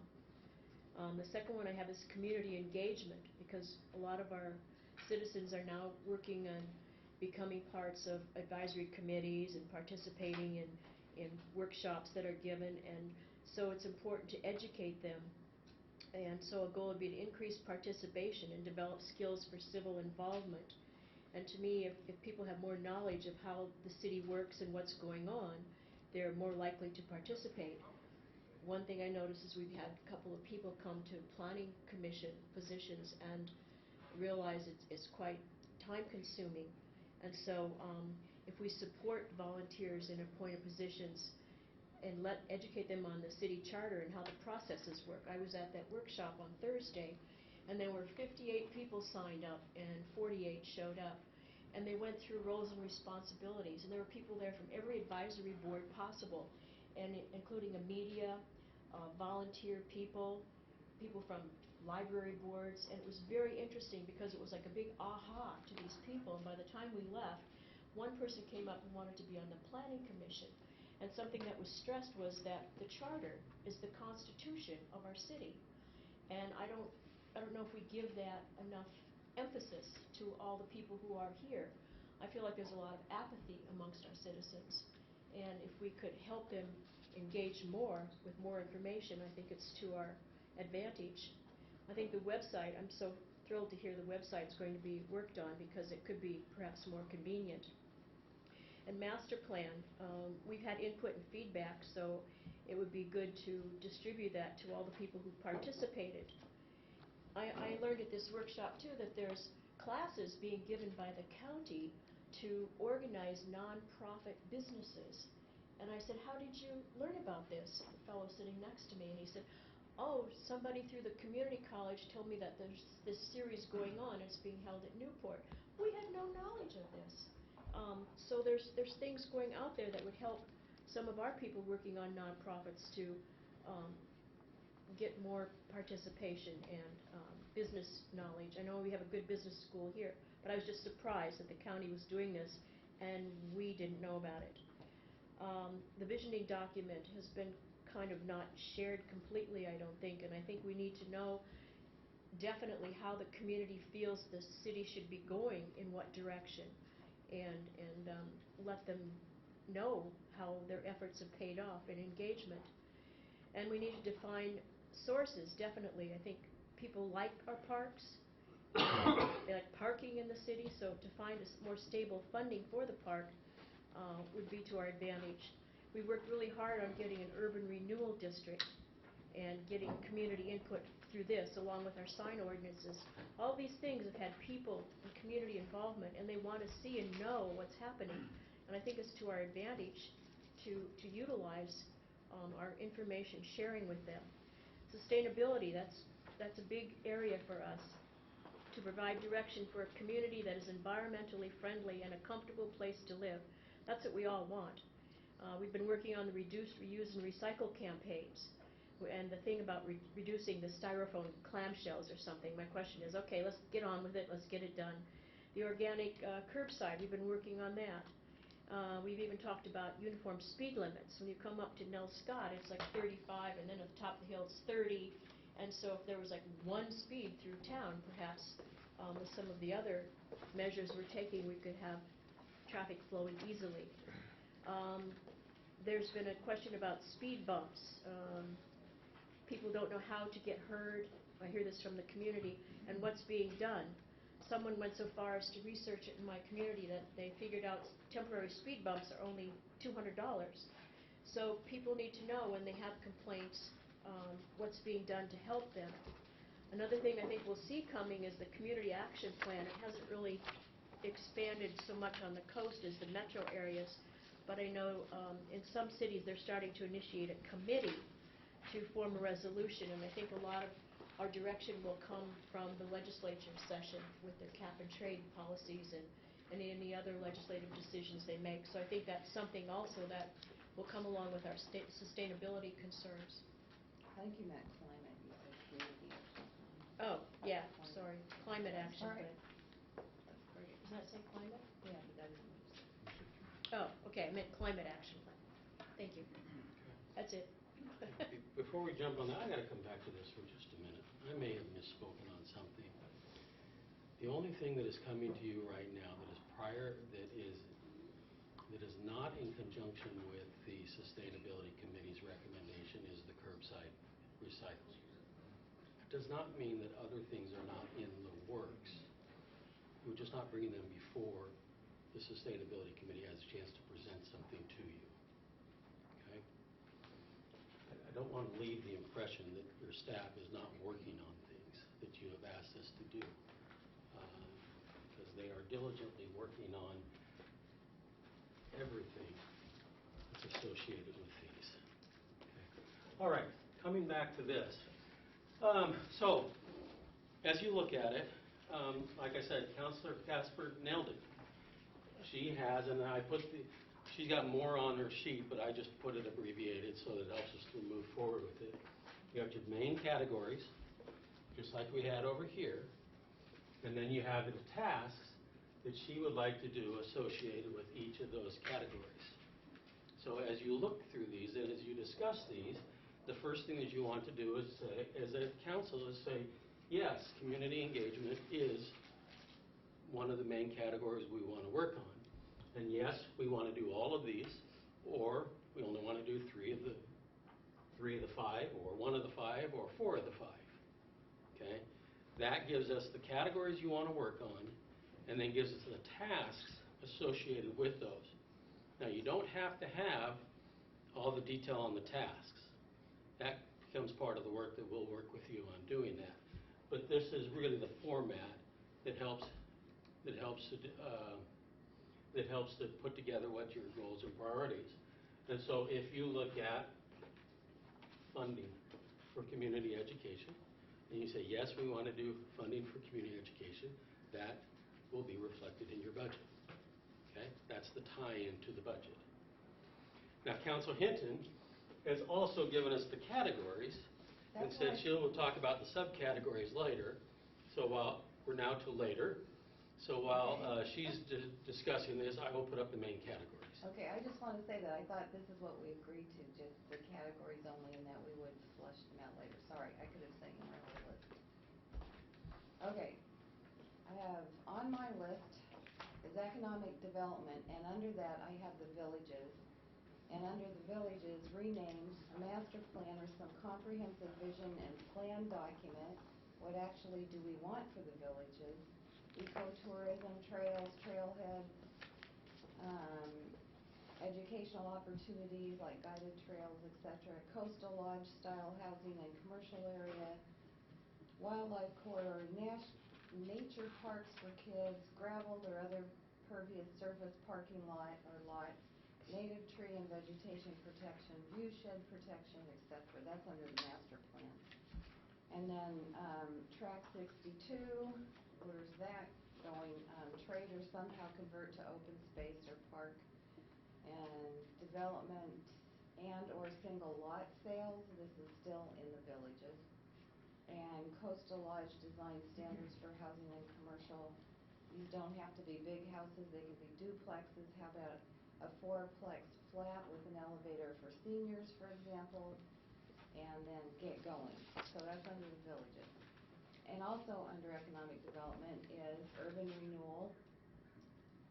And under urban renewal is developing villages is of utmost importance to generate the tax-based increment that we need.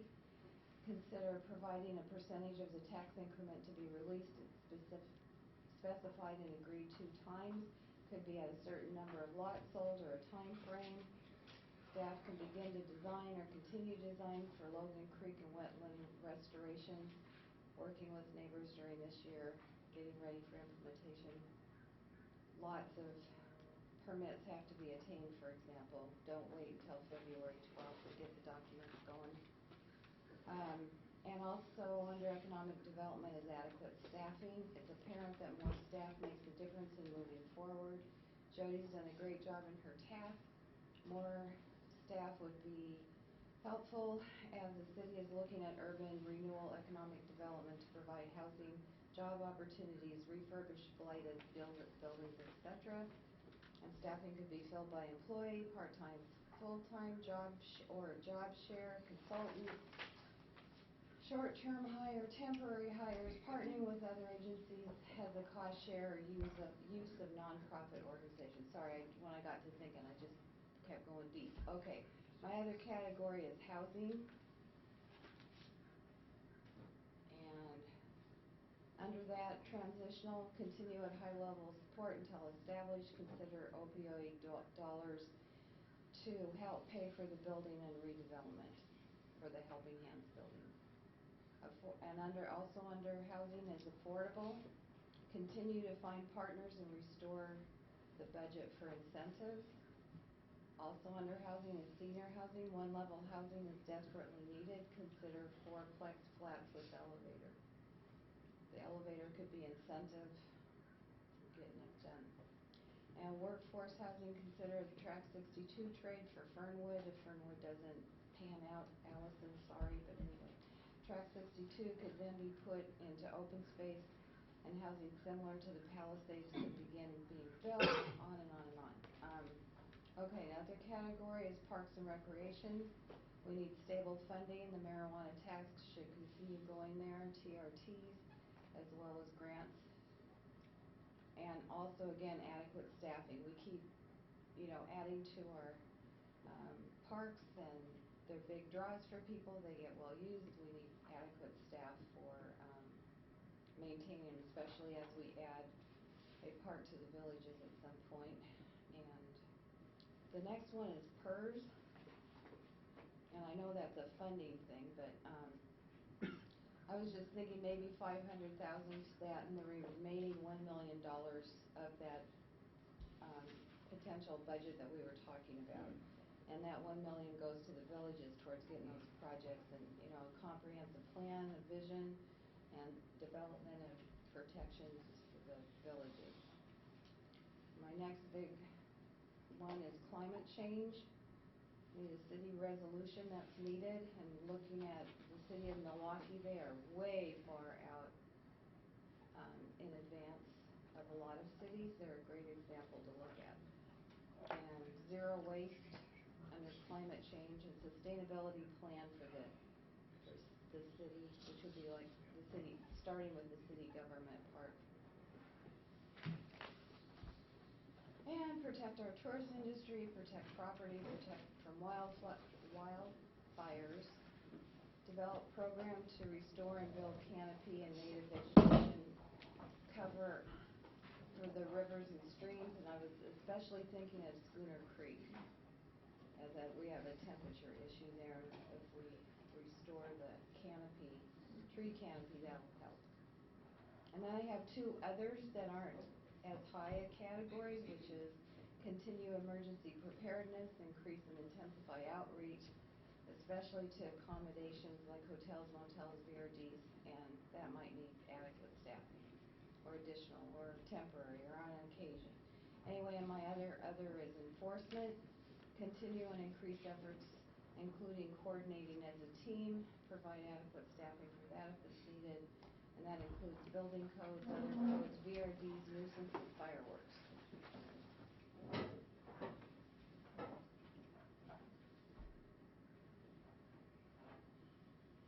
Counselor, you'll need to just make sure that these little things that I did kind of hit the highlights. Sorry. If you'll send that to me at the end, but I'm trying to just make sure I hit the highlights of them. Will do.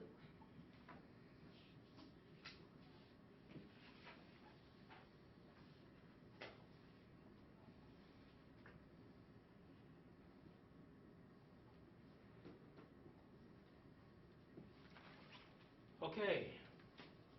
Now, as we go forward, we are in just the discussion, brainstorming, idea type of session, eventually to narrow it down. You have a good starting point with two things. Again, point out to this that these are fiscal year based, so our goal for all of these is June 30th. These and these. Some of them are a little bit carryover. Some of them will be carryovers. The long-range water planning, of course, is a carryover.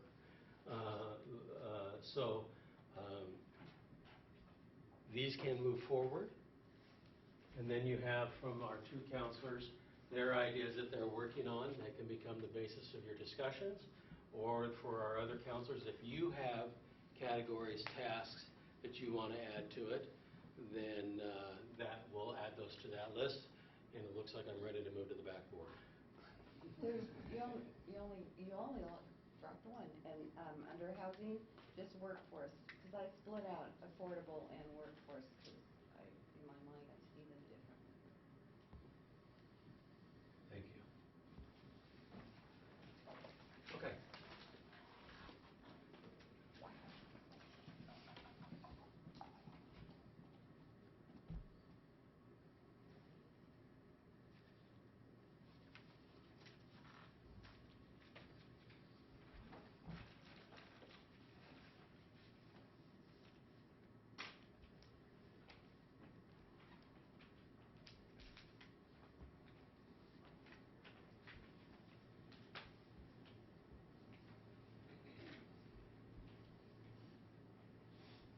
Do we want to now, like there's two housing, we could put those together? Why don't we do this? And under economic development? Why don't we do this? All of these are tasks, so let's just set those aside for a minute. These are categories, okay? These are tasks. The underlined portion are categories. So let's begin with the categories, and then you can do the tasks below those.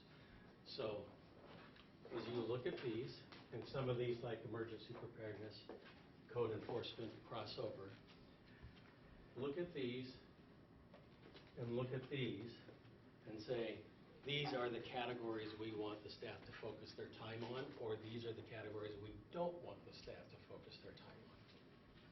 So the infrastructure that we talked about in our goals this year, that will move over to 2020, because infrastructure is still very important. If you desire it to be, my recommendation is you do, but if you desire it to be. Okay, So what I really want. So we'll move that as our category. Yeah, so what I really want, what I'll plan on doing is that as you look at these, you say, yes, we need to continue to focus on these. I'll just put a star by it. Yes. Yes? Can we take a break? That's up to the mayor. Yeah, do you need a, okay, so, and then we'll go to work on this. Why don't we take a 10-minute break? It's 5 till 5 after, we'll start. Showing up late ain't good enough? Maybe we'll blank the SDC documents and give them back to Kathy. Oh, we can't read? Oh. Well, he's got all kinds of push. We are on record, just need to grab our seats.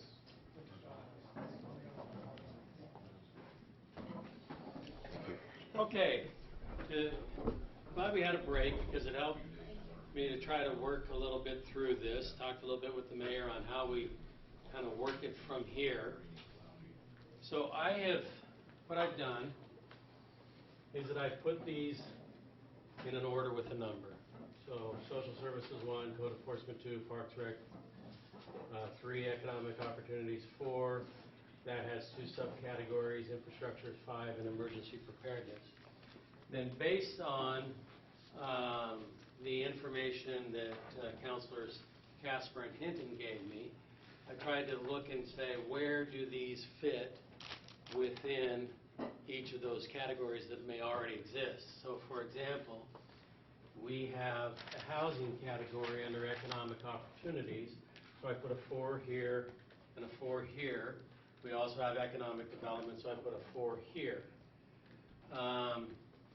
Emergency preparedness, we already have a category, so I put emergency preparedness here for number 6. Enforcement, we've already have that as one of your priorities, so I added that with a 2. And then I looked at the ones that didn't necessarily match up, and these 2 are very similar. So I starred those together. That could become a separate category. And then this one I wasn't sure. It looks like it's a separate category to me, but I'm not totally certain on that. So I think the thing that will help us in moving forward is to first of all start over in this category with one question. Do you want to eliminate any of these? And know that when we're looking at the tasks, so if you look at social welfare service and say, okay, I think we've done a pretty good job with that this year, we don't really need to press it forward anymore. That may affect something over here, but in this case it doesn't. So I guess it's not necessarily eliminating it, but you're looking for the next year. So you may just say, social welfare services, we've done well, okay? We can set this aside for this year and work on other things. Okay, so I guess what I'm really looking for is you look through these 6 and then trying to add these categories based upon the numbers and the tasks associated with them. Are there any of these that you feel that for the next year we're okay, we don't need to put more resources towards those?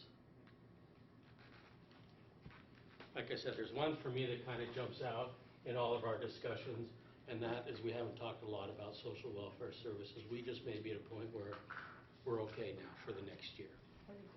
I think the county has stepped forward with a presence, by moving some meetings up here and becoming aware that they need to extend themselves to other areas. Thank you, Judy. And I would agree with that. If we kept it on there, I guess the one task that I would see remaining under that was to keep pressure on, the county and the state as far as social services. For the next year, I think, if we want to keep the category, that's the only one I would put under as a reminder that we need to keep reminding them we exist. But Yeah, it could go, excuse me, I was going to say, that could go like one of these other ongoing categories. I mean, I just see something that, like. You could just add it into something here. The A's and the B's are the higher priorities and just keep at it. I don't know. So I've got two conversations in this. Keep it with one task, which is to continue to encourage the county, or remove it for the next coming year, and if we want to encourage the county, we just incorporate it somewhere else in a task. I think that could maybe go under community engagement, because what it has taken is it's been our council presence, being attendance in this, to listen and hear these things. So I think it's a community.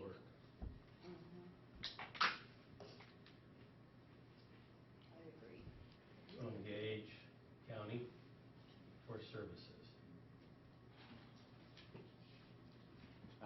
I'd include state, county/state. Yeah. So if we bring that over here, are we then okay with just saying, let's drop that off as one of our main priorities for this Yes. year? Okay.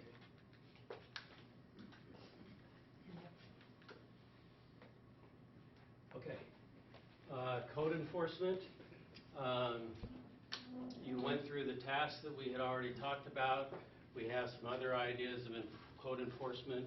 Do you want to keep that as one of our priorities for this year? Yeah, we aren't there yet. I don't think. I mean, You mean, keep it. Yeah, keep it. Yeah, I don't think we're and right now quite- we're just talking about keeping the category. We'll get to the tasks in just a minute. So is everybody okay with keeping that as one of your priorities? Yeah. Yes. Parks and Recreation, Yes. Yes. economic development or economic opportunities, Yes. Yes. infrastructure, long-range planning, Sure. and then emergency preparedness. Yeah. Yes. Okay, then we have 2 categories, and so I can take these and so I can fit these ones with a number into those. But we have 2 that didn't necessarily easily fit. These 2 I've kind of categorized together, of sustainability and climate change, and then community engagement. I'd probably just simply call this sustainability and then add climate change under it as one of the main tasks if you want to go for that. So the question, let's begin with these 2. Okay. Do you want that to be sustainability/climate change? Do you want that to be a priority for you as a council? Yes. I do. Yes. I'm not hearing anybody say no. Okay, so yes. Yes. Okay. Community engagement is also one that didn't necessarily fit in there. Do you want to keep that as a primary goal for you as a city council? Yes. Yeah. I think it, yeah, because it's so broad. I mean, Right. it could fit under a whole bunch of those things, but some of the things that Judy was referring to is like even knowing what a city does or how we make decisions and why we do and what's a charter anyway. That's pretty basic. And just, you know, I'm not hearing anybody say, cry loud, say, don't do this, so I'm getting that you're okay. Now, I might point out that the next step after this is we'll bring this back to you at a city council meeting so that it's a formal adoption. But I'm hearing okay on this as a category? Okay. Now, are there any categories that we're missing that you as a council would like to add into this? Not tasks, categories. So you wrote budget by PERS. Oh, I have. On this one, what I would suggest we do with that is, as part of your budget, it's also reaffirming financial policies that you've already had. So I just rolled this into waiting until we get into the budget. Although what the big discussion that you're going to have is you, right now, the instructions that you've given the staff, and we're operating on these instructions, is that another $1 million will go to PERS.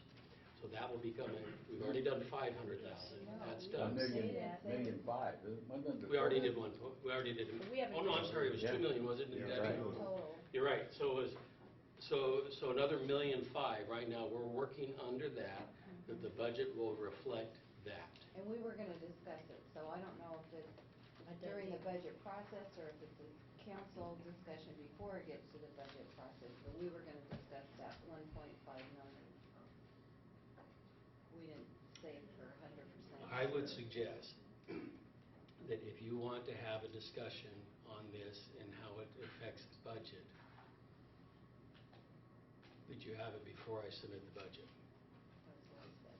Yeah. Now, having said that, the budget will not be presented in front of you, so you do not have the ability to say, this is what the budget is. Right. Because you can't do that without being in the budget committee, and the budget committee can't discuss the upcoming budget until I actually turn that in.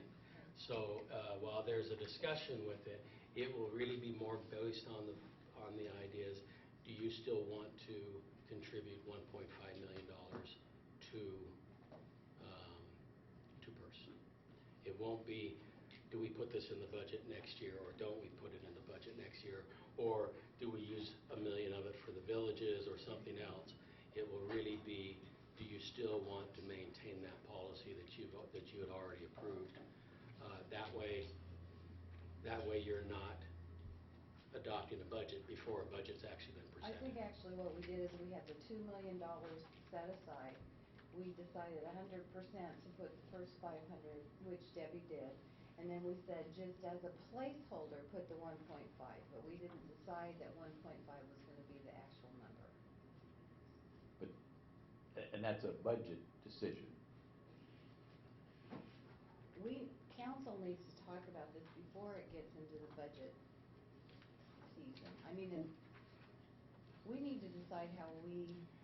The real question. Council wants to do PERS. The real question that will be that if it's before the budget is presented to the budget committee, then the question is reaffirming or changing your decision on the 1.5 million. Okay. It's not to say then take the other. Yes, we still want to do this, or no, we don't. We only want to contribute $1 million. Then take the 500,000 and use it somewhere else, unless you were to say take the 500,000 and use it out of this year's budget. You can do that, okay, but you can't say this is what we want you to do with it in the next year's budget, because you can't do that outside the budget. And what's our deadline for this round of PERS? It's not for we have a whole nother year, don't we, Debbie? I can't remember if it's. I thought it was for the end of the calendar year that we had. I thought it was through August of this year. I think it jumps this fiscal year and part of next fiscal Right. year that we, because we were looking But to. it's definitely after the budget is Right. completed. Is that why we could look at Right. our next budget to see how much we could pull? Because we didn't put it all in that first. Okay. Anyways, we'll figure out how to work that through, but if you want to, just, if you're rethinking the $1.5 million to go to PERS, then you should do that before the end of the fiscal year, separate from the budget process. Okay. All right. But at least as far as this, we'll have it on, but we'll just discuss this. This will become a budget item. Okay. So any other categories that the council would like to put up as their main priorities that they're going to work on? Ron, I guess that, for me, there's an overriding, untalked about discussion, and it's, it's staffing, it's getting the day-to-day work done. And I'm wondering if we need a category that says, get the day-to-day work done first and foremost. Because these other things, and that's for me, what we've run into with this middle column is we're infringing on the workforce, the staff, with their day-to-day activities. We're trying to carve out some of their excess time to work on these other things. There is no doubt that not so much this category, not so much this, but this category. The additional things that you add on affect the day-to-day operations of the staff. And what we have tried to do, which we're hearing some kickback against it, is that we have tried to put it in an order so that we could actually get it all done, plus finish, keep on top of everything else that we have to do on a day-to-day basis. That's why you'll see on all of these, we are shooting to have all of these done by the end of the calendar year, but it means that some get done in February and some don't get done until June. Fiscal year. Fiscal year, yeah, fiscal year.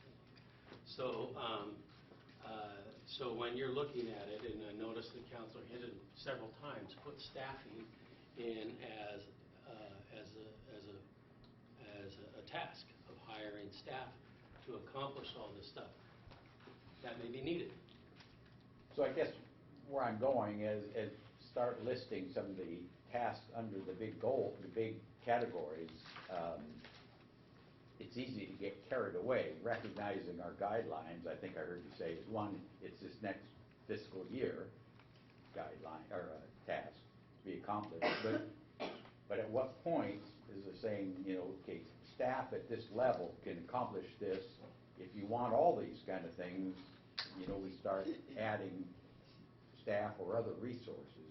The thing that I would suggest that is you do is that the categories that you have listed work well, but minimize the number of tasks that you can actually accomplish in a year's period. Okay? If you have this category and 15 things, you may get 15 things that don't get done. If you have a category and 2 things, you might make sure they get done. So it's not the main categories that are the issues. It's how many tasks get associated with that. The fewer number of tasks, the more the likelihood we'll be able to nail it and get it done well. The greater the number of the tasks, the more difficult it becomes for us to do that. But I would say that some of these things are really big, like housing. That'll be going on for years to come.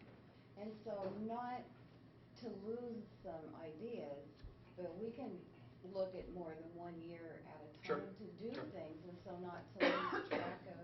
Sure, that's not a bad thing, is that if you've got a list of 15 things and you say, don't lose track of these, we want to come back to them, but we're just going to focus on these 3, sure, that works out. Because again, we're talking about a year time frame. Yes, Richard? Ron, the mayor mentioned that there's this category maybe over on the left column that should say the things we're required to do. And I think about this, the by Wednesday, I have to respond to the request for attorney's fees from the petitioner in the Bluff case. And one of the things that we could look at is that doesn't just take staff time, it also took council time. The council heard that appeal. And if council had put in their budget money for a hearings officer to hear quasi-judicial appeals, then council wouldn't have had to deal with that required task and could have been delegated to a hearings officer to do. So I see that, I think it's legit that it should be a separate list of there, the required things we have to do. And then when you come to your budgeting time, you could decide if that's something council wants to spend its time working on. I mean, honestly, your eyes all glazed over when anybody talked about the Bluff and the geologic expert guy out there. I wouldn't say that. Well. We didn't understand you. So, actually, Richard brings a good point, and let me bring that to a recent staff meeting that we had. About a month ago, we were sitting in a staff meeting, and we were going through all the projects that the staff has. And there was quite a bit of frustration among the staff of how they're feeling with the amount of workload that comes. Some of it is the day-to-day stuff. Some of it is trying to finish projects that you have. Some of it is things that we never know about, and then they just hit us. Richard talks about getting sued. That becomes a big part of it. So after we finished, I sat down and looked at that and started going, okay, what am I doing with this? I manage the city. What am I doing with this? And a lot of the discussion came on that we had with the staff is that we need more staff. Okay, and so when we finished, I spent quite a bit of time just thinking, going through, okay, what are we doing? What do we do with this that the staff's now coming with? And so I asked them to do something, and they're in the process of finishing this up now. I got most of everything. I've got a couple that are still out there. Give me the list of the tasks that are overwhelming you. And then let's start thinking outside of the box. Okay? I'll use VCB as a good example. Ed has a lot of events that the city sponsors.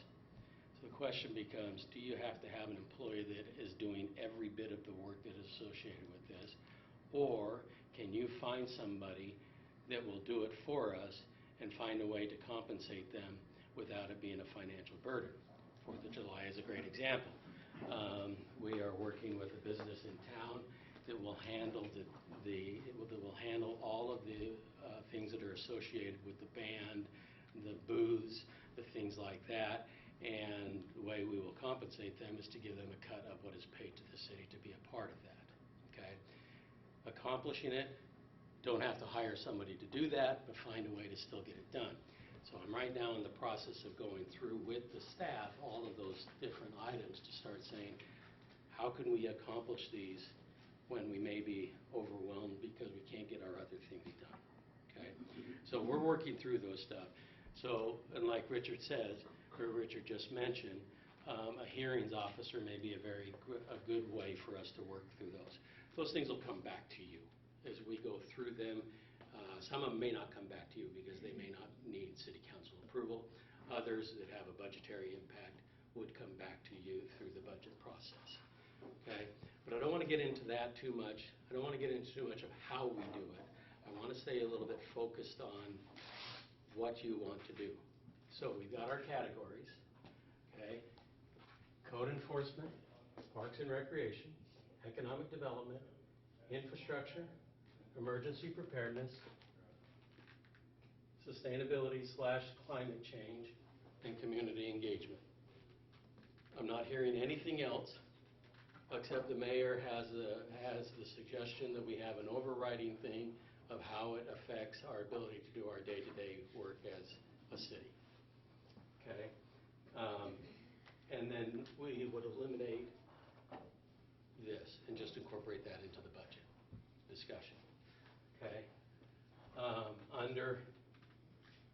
Right now, under enforcement, we have both some of the tasks that we had already talked about being proactive, which we had already discussed it with last year. That's been reinforced here. Looking at adequate staffing as we need to. I don't think you need to have that and say, we need adequate staffing. That will come from us as a recommendation if we feel it is necessary to accomplish that. Okay? So right now, as we look at code enforcement, we had from last year, your tasks on code enforcement were that's what you see the names. To be proactive, to prioritize the types of code enforcement, develop an education component, provide sufficient funding, and create a coordinated team approach. We've created the coordinated team approach. That's going to continue. That won't stop. So right now we've had kind of a reinforcement of proactive. Is there anything that you want us to do beyond, as a task beyond being more proactive in code enforcement? I think you should address municipal court and whether or not you want to prosecute crimes in municipal court. I mean, one aspect of enforcement is violations, another aspect is criminal prosecution.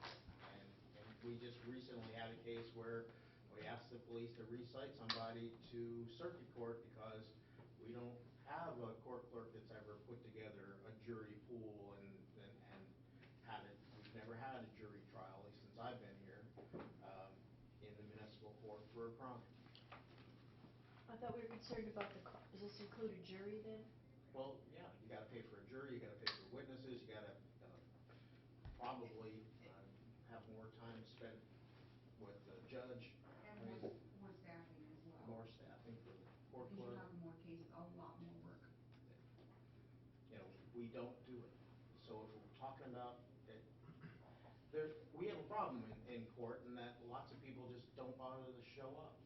And you know, they get cited to muni court and they just don't show up. And then they get a referral to collections, but they don't care because they owe a ton of money and they don't have any assets, so they don't care. Didn't we ask that with that outstanding amount? So, yes, you did, and we provided that information with you. We also provided information on the cost of running municipal court. If that is an area that you're interested as far as code enforcement, remember, your goals are actually a two-step process. Now and the budget. If you're interested in pursuing that, then what we would be providing to you is what does it mean to actually run a municipal court. I could actually do a presentation that would inform that decision. And it would include what Richard just talked about. It would include the chief of police discussing it, and it would include Debbie and I discussing it from a financial standpoint and what that means. Because some things are mutually exclusive. To do one means you don't do the other. That's why the second part of this is the budget. So, for example, if you added an additional $300,000 to $400,000 to operate a municipal court, you may not be adding $300,000 to $400,000 to do something else. Would it be the same judge that could do both? Yeah. And there's a revenue aspect of, you know, yes, criminal court will cost money, but you also make money, especially if you vigorously follow up. I mean, when I was in St. Helens, they lost money when I got there. When I left, they were making money. So anyway, so we've got code enforcement. You have a recommendation from your attorney to look at also a municipal court. I'd like to see TRT audits. What, TRT audit? Okay, I got to do something here. So, let me jump first. Everybody's still okay with proactive? Yes. Yeah. Okay, so we're still okay with this. We won't deal with that because that becomes a budgetary question, and we'll bring back to you, if you want to do this, this is what it happens. Okay, we add to this now TRT audit. More enforcement, correct. More aggressive than whatever we're doing right now. Okay, proactive TRT enforcement. Okay? But I, okay. Anyway. So that's like a type of violation. So Anne Marie was asking, when we're talking proactive, is that everything? You want to be proactive on every sign code violation, because there are hundreds of them? Or Hang you on, want to be Richard, proactive hang on, on- Richard, let me be the facilitator of this. You're getting ahead of me on this, let me be the facilitator. One of the things that you had last year was to prioritize. Are you still interested in us in prioritizing and sending that information to you on what we think? Now, if you say proactive on TRT, that's prioritized. But there's lots of other things. There's lots of other violations. And if prioritizing the violations is still significant to you, then we'll just add that into it and provide you what we think is the priorities on what we're going to go after. Be more aggressive. There's a long list, like you said. Mhm. So under code enforcement, or in this enforcement category, you're suggesting that staff will come back with a list of their priorities they see as needing attention? Is that what? Well, let's say parking versus speeding, okay? The chief can devote an employee to parking, or he can devote an employee to speeding. Which is your priority? And we'll come back with the recommendations that we think how you should prioritize it. Okay. So before we add like the municipal court, could we understand more about how that would work and how it runs and what the benefits versus not doing? Yeah. Is that something? So, we let me do? Presentation. Yeah, because Then, we're doing this transitional housing thing, and we have part of that is, if they don't do what they say they're going to do, then it reverts. Who's gonna audit that? Audit, you mean follow? What they're doing, right. Follow them? We will, staff. And I actually put into the agreement, a little off topic, but that they come to the council every year and give you a report, so It's a good idea. that's a draft at this point, but still. Good idea, Richard. So here's the question, do you want to know more about running a municipal court? If you do, we'll put it together. If you don't, we won't. And where we'll put it together will be part of the budget process. For me, it's lost money, right? So the last TRT audit, we gained money because there were violations. And this municipal court, there's money to be had. So if we're going to spend money, might as well spend money on making the money back. So if we spend $40,000 and we found out that there was violations in the TRT audit, great. And if the same thing goes for the municipal court, if there's money to be made with that system, why wouldn't we do that?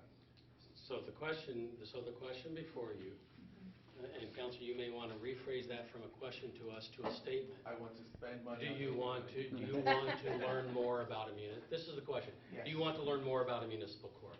Yes, yes. Now, this is not adoption of one. This is just Learning. learning more about municipal court. the benefits and the cons, pros and cons. Okay.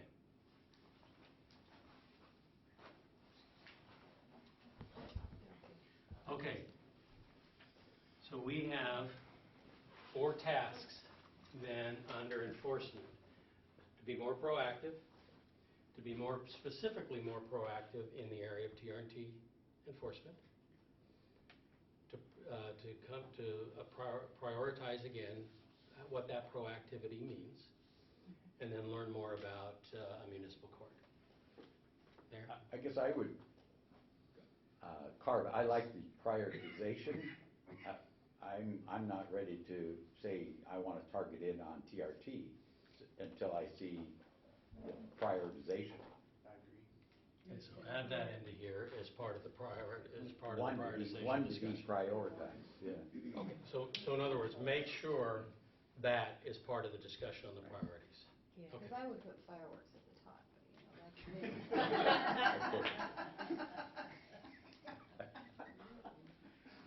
Labor Day. So when we talk about the TRT, we're also talking about like the Airbnbs where we'll Yeah, find out if anybody they'll be should be doing. paying. Yeah. Yeah. Okay. Very good. Okay, so do we put that one to bed? Yeah. Yes. Okay, let's go to the next one, which is Parks and Recreation. From last year, we in Parks and Recreation, we had the development of Taft Park, which is not done. We had the development of Keel Park, which is not done. And we had the development of the dog park, which is not done. Now, we also have Parks and Recreation, to create a stabilized funding source. And again, with adequate staffing for all of this, we'll come back to that as part of the budget discussion. But to create a stabilized funding source. The three that we have, I suggest is finish them, okay? Yeah. Do you want to add, stabilize the funding for that? Now, again, remember, two parts. Oh. Now, and the budget. Right. So if you say stabilize funding, and I come back and say, okay, in order to stabilize funding, I want to put another $500,000 out of streets to go to here, and that will stabilize the funding from it. There's your second decision you have to make. Okay? Oh, I think. That's the budget question part of it. I think too, when we get to the budget, we've asked for the TRT to be broken out in dollars. I think Judy suggested that. Right, So we can in actually its presentation. see. Yeah, so we can actually see what it is that we're talking about and what's needed. Right. And, In dollars and where the encumbrances are. You have to spend this on. Yeah. exactly. That's what I, Yeah, and especially when we're talking about parks, because that's the main part of the parks budget is through the TRT, and so, but it's not enough to keep it at a level if we're gonna support the tourism that we have, and if we're gonna support our residents, then we need, and that's why I think, I don't know if it was ongoing or just 1 year that we, wanted the marijuana tax to go to the parks. There's a portion Or of it that- for 1 year. So, do we, I mean, I'm just trying to, so we don't have to, it was just a portion? I thought it was So what if 55 went to the sports and the other 100 went into the. But that was just for 1 1 year. year. Right. Yeah, so, But it was so a Oh. decision would be potentially to just To recommend direct that that tax to parks, so it, Ron, do you want to add Bee River to that list? No, I don't. Because these projects are going to be finished by the end of this calendar year. okay. Can I, Okay. the dog park thing, I've been looking in other communities, and what they have is the community engagement, has developed a Friends of the Blah de Blah Park, and they take responsibility for a lot of the dog park. And if we have our concerned community members who want to engage in that, that would be wonderful. Especially with the dog park being so wanted, I think Yeah. it's better than like, oh, you want to do trail maintenance? I mean, it's a little bit. Isn't there a group that originally tried fundraising for a dog park or something? It, Kip had it some- exists now. Okay. They tell me we they can do a being starter good. park, because that was one of the first things on the parks, master What'd plan. you say? Just give them a park, and then any other The after dog that, park. then, I hear about it once a week. I know, come on. But now you're putting it where there's no parking either. Okay, Okay. so I've got then Huh? 4 tasks that we're looking at for the parks: stabilize the funding, complete Taft Park, or actually I shouldn't say that. Taft Park is going to be very expensive to complete. But to move forward with the Taft Park, move forward with Keel Park, move forward with the dog park. And when I talked about moving forward with the Keel Park, I gave you the low, medium, high. It would be to move forward with the low and complete the low part. Okay? Anything else that you want to emphasize in parks, or do those 4 tasks work? Isn't the dog park part of the low? It is. So Just get it in there. That can just be absorbed Yeah. right into there. So Ron, when we talk about doing like Hill Park, right, is there like a 5-year plan, so each year it'll move forward? but Yeah, we have- Jeannie's put that together. Okay. So she's kind of got it in the phases. We haven't really tied it necessarily to say 2021 we're going to do this, 2022, but we know the breakout of the phases. Okay. Okay, anything else we want to do with parks? Okay. Economic opportunities from last year. We had broadband development. Are we okay? Have we done that well enough that we can move beyond that? Yes, yes. Okay, so we moved beyond that one. Yes. We'll call that one done. Okay. Identify properties that can be purchased and redeveloped. That will only carry forward if we can't sell them by the end of this fiscal year. So are we beyond moving to that point? Okay.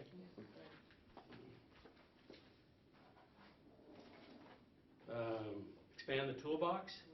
The only thing that we have really associated with expanding the toolbox is funding, making sure there's adequate funding for the toolbox. Okay. And we're still fine tuning it, right? We are, yeah, you're not quite done with that. And then the other one is the food truck, which will be done by the end of this fiscal year. So assuming we are done by the end of June, that one's done as well. Okay. Good job, everybody. So as we look at economic development then, let's see, make sure we go in.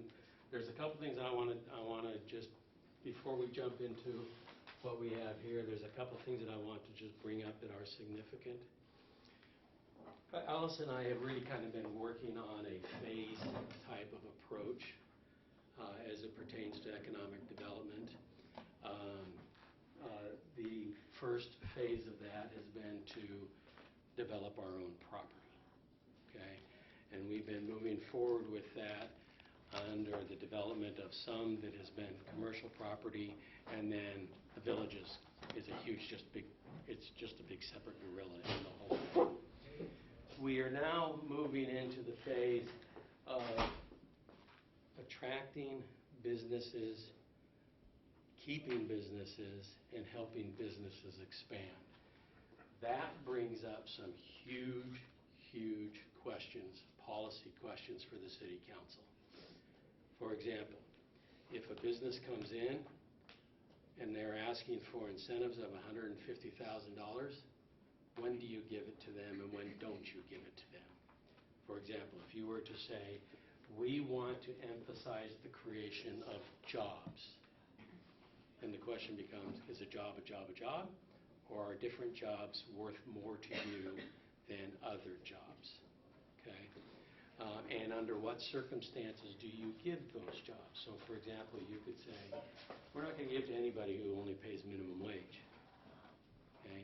But we will give to them if they have a higher wage, and then the next step that you go is, when do you pay them? Do you pay them up front, or do you pay them when they show that they've actually done it?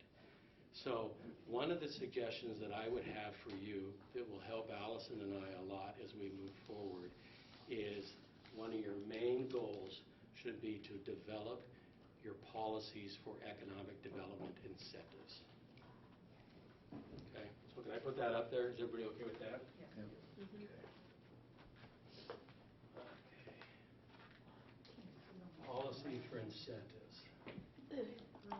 Yes. I think those conversations also are under the toolbox. Yes. Okay. Thank you. Okay. Then the other thing that will become part of the budget in this is funding of those incentives. Okay. How much do you want to actually do? And I wouldn't do anything of that as far as this goes. We'll just deal with those as we go into the budget process. All right. These are the items that Councilor Hinton has put in as far as economic development. Villages, the renaming of it, we do have that over here still. I didn't get into these track 62, which is which is a budgetary item that you have given to us, and that still has some decision-making parts that you have to make. So that's one that we're continuing to work on because you've asked us to work on it. Design standards, we have not discussed whether or not there should be separate design standards for the villages versus everywhere else, other than, as we talked in our last work meeting on design standards, what we came away from that is that you wanted design standards for the whole city to be the same. Okay? me just jump real quick. Workforce housing, the other component that you had in economic development pertaining to the villages, you've already taken action on that. There will always be, whatever development there is a minimum of 10% of workforce housing. We're still operating under our current, the Fernwood development, that it will be 20%, but you've already taken the action to say it will be at least 10%. You're doing the toolbox now, and then the transitional housing we had up in here, and that's where you said, okay, we can just let that sit for a while and let things work themselves out. So there's nothing that's really carrying forward from the tasks that we had last year. So under the urban renewal, in the development of the villages, or this is really more of the development of the roads and state district. When do we release the tax increment financing? Design standards, and then staffing, we said we'll just be addressing all of those. I was just going to say at the villages under economic development, what the overall comprehensive master plan, and that's where the design elements came from, because the villages, depends on how we want to market it, but we don't have a real master plan with what it's going to look like. I mean, That's what you're looking at under here? Or is it Well, more of it's under the what will villages. the houses look like? it's under the villages, it's not just what they look like, but that's part of it. What is our vision for the villages that we can market instead of piecemeal? And, I mean, We need a budget for a revised master plan that's consistent with the RRMU and the RRMS or whatever we're calling it, the mixed structure one. So And- that's what, $150,000, $200,000 to do that? yeah, and that's where that $1 million goes to the villages for all the things that we need to get the villages going. Incentives, the whole, whatever it is to Okay, so let me do this. Let me change that. kind of pay for all this. Let me change that.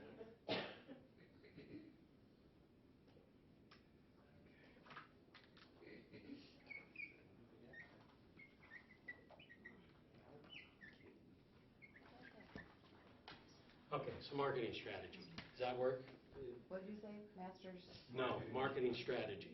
And we just incorporate all of that, the discussion, into what is Right. our marketing strategy for the Yeah, villages. we're talking about the comprehensive and all the incentives. Incentives, and the everything that goes whole into shebang. that. Okay, so as we're talking about economic development, part of that is the development of the marketing strategy for the villages And everything underneath. and everything that goes in with that. Is everybody okay with that? Yep. Richard's happy, so I guess. Okay, we're all- any, no, we don't want to do that. Oh, yeah, Okay, salaries. so we'll do that. Track 62 is actually a part of this because I had 3 or 4 that I didn't include that are financial things that you had to do with us. And if I could just say one more thing about track 62, that wasn't just a budget item, that was or trade, if Sure. like Fernwood goes away, or if we get some incentives in anyway. Sure, I've got that. Okay, good. Design standards, these are looking at so let me talk first of all globally and then more of the villages.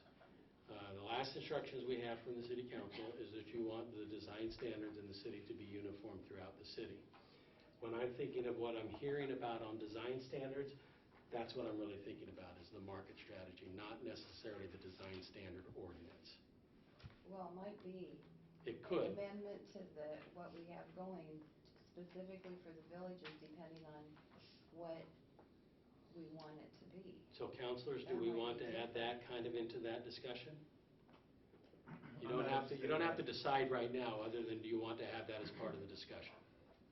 Separate design standards for the villages or Potentially. similar? Potentially. No, I'm not interested in having separate design standards for the villages. I am. I want to sell it.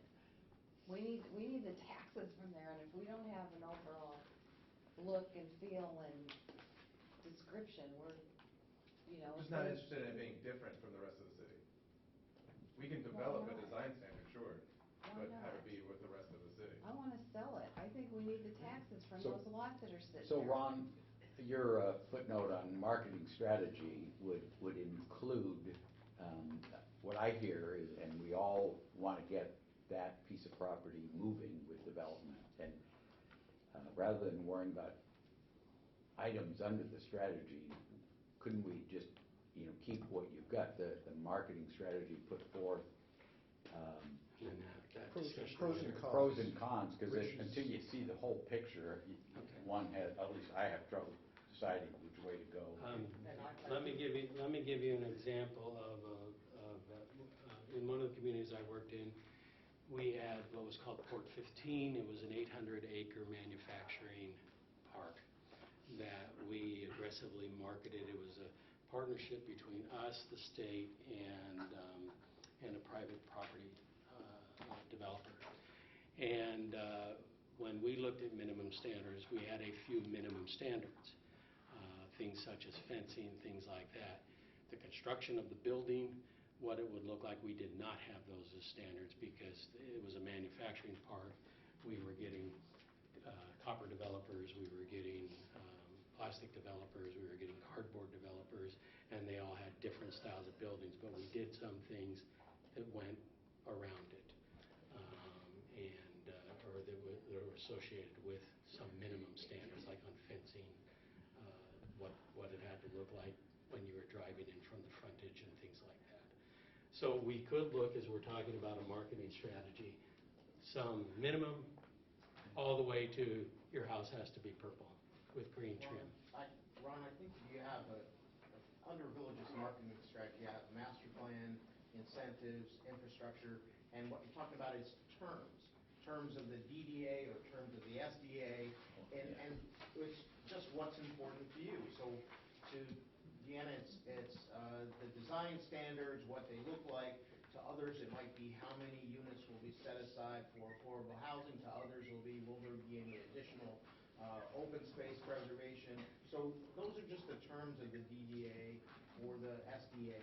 So I think we can capture it with just under the marketing strategy, just capture it with the terms and conditions of the agreement for conveyance.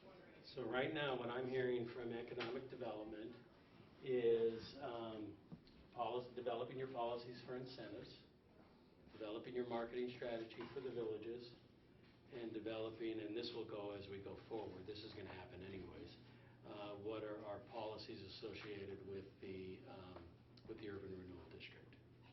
And those are the three things that I'm picking up out of that. Is there anything else that you think that needs to be included or stricken from these types of priorities and tasks?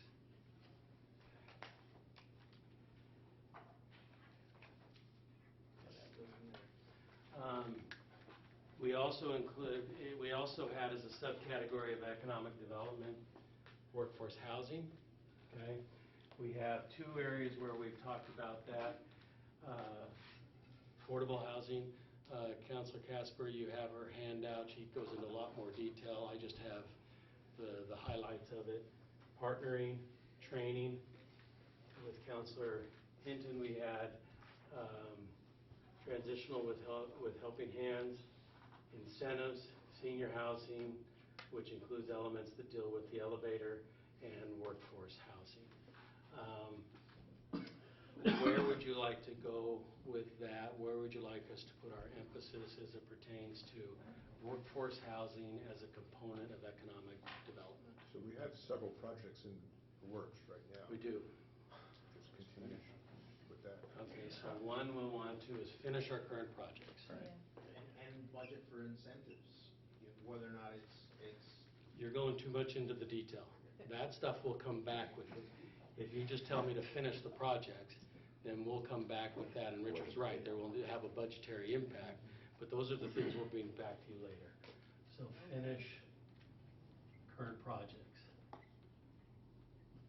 And I know we had our housing needs analysis, but, if we could update, the 5 senior apartment complexes that are over 50 age, or, rent restricted ones, and how many of those are at, like, give it a real number of apartment, we keep saying we need affordable housing, we need affordable housing, we've been saying it. How many units are there currently? So update our housing needs analysis? Yeah, I mean, if there's, there's 5 places that you have to make under 27,000, and 5 places that you have to be over 55 years old to rent, does everybody know that? Nope. Exactly. So, that's important to know. Who's the everybody? People, Who I wanna don't, know? we're saying we need to have senior housing, and we're saying we need affordable housing, but if there's 1,500 income restricted unit, or whatever the number is, there's that many out there, just. So the everybody, if I can answer my own question, it sounds like it's a developer. Developers that do this for a living, you want to have information available to them. If our goal is to provide senior housing, and we have 500 units of senior housing already, what's our goal? Should it be 600? Should it be 400? And of those 5 facilities, do each of them have a 25-person waiting list? Get in contact with those that are already doing it to say, what are your needs? Well, I guess I'm not listening. I don't hear or have in my mind a number, a housing number. I understand. So I don't. You seem to be separating senior housing with some other kind of housing. It says senior housing right there. I hear that. To me, over here, it's housing. I understand. So. I want to say, look, we've put in 400 units in the last 4 years. Right. We don't know what Here. that number is. I have no idea what that number is. So you just want to update with the inventory using Lincoln City? Oh, well. And I'd just like to say that senior housing isn't I'm always the just- same as We're talking about housing. families. Right, no, I It could be listen. housing, and it's not really housing, it's housing now. We've done work. Right. Okay. Just where are we, huh? I would suggest that one thing we do, in all fairness to Councilor Casper, who really went to a lot of work and a lot of detail, and Councilor Hinton on these, is that when we come back with this, we also take a lot more detailed look at some of the things that they have suggested. I don't know that we'll be able to really get through those today. So what I would suggest is the third part of this is that we just come back and evaluate those suggestions that we have quite a bit of detail on and say, how do we go forward with those? Is that okay? We're breaking up Just a quick equipment. comment. Alice and I are working on an affordable housing update presentation that will be given to council on March 23rd, and that will give you the numbers. It's good to know. Thank you. Well, it's just, when they're like, we need housing, wherever I go, and they're like, we need housing, I'm like, look, we've been working, we've been doing that, and I just don't have a way to say to them, we put in 184 units. Okay, so what I would suggest that we do on this, Oh, okay. Oh, so here's your homework, city councilors. Okay. What I would suggest here's your homework, city councilors. What I would suggest that first is that Councilor Hinton send to us her notes in writing so that you all have those. So that right now we know we want to do this, finish current projects. We want to update the housing needs analysis, which will be coming to you in March. And at that same meeting, be prepared to discuss these other items. Okay? And then you can narrow those down. Has there been any look at, you can reduce your water and sewer, like the city provided utilities, by being a volunteer? If you volunteer this many hours, you can get a 5% reduction in your something. We have not done that. Like incentivize volunteering, but only through city things. No, we have not looked at that. Doesn't the community center do something? Yeah, we give you a pass if you volunteer X number of hours. For a month? There is a standard, it was one of those off-rate edicts that went out. So I don't remember the exact term. We do have. Isn't there tax ways too about volunteering and getting Hey, I volunteered. compensation? You know, like- For crying out loud. We have to take that into City compensation, and you can't get compensated for your work. But I think it's compensation for everyone tax-wise, though. So maybe that idea Your goes under. volunteer time, on your taxes, if you're compensated in any way, aren't you also taxed for it? You can, yeah. Yeah. Okay, so we worked through this. So again, 3 tasks. Finish the current projects.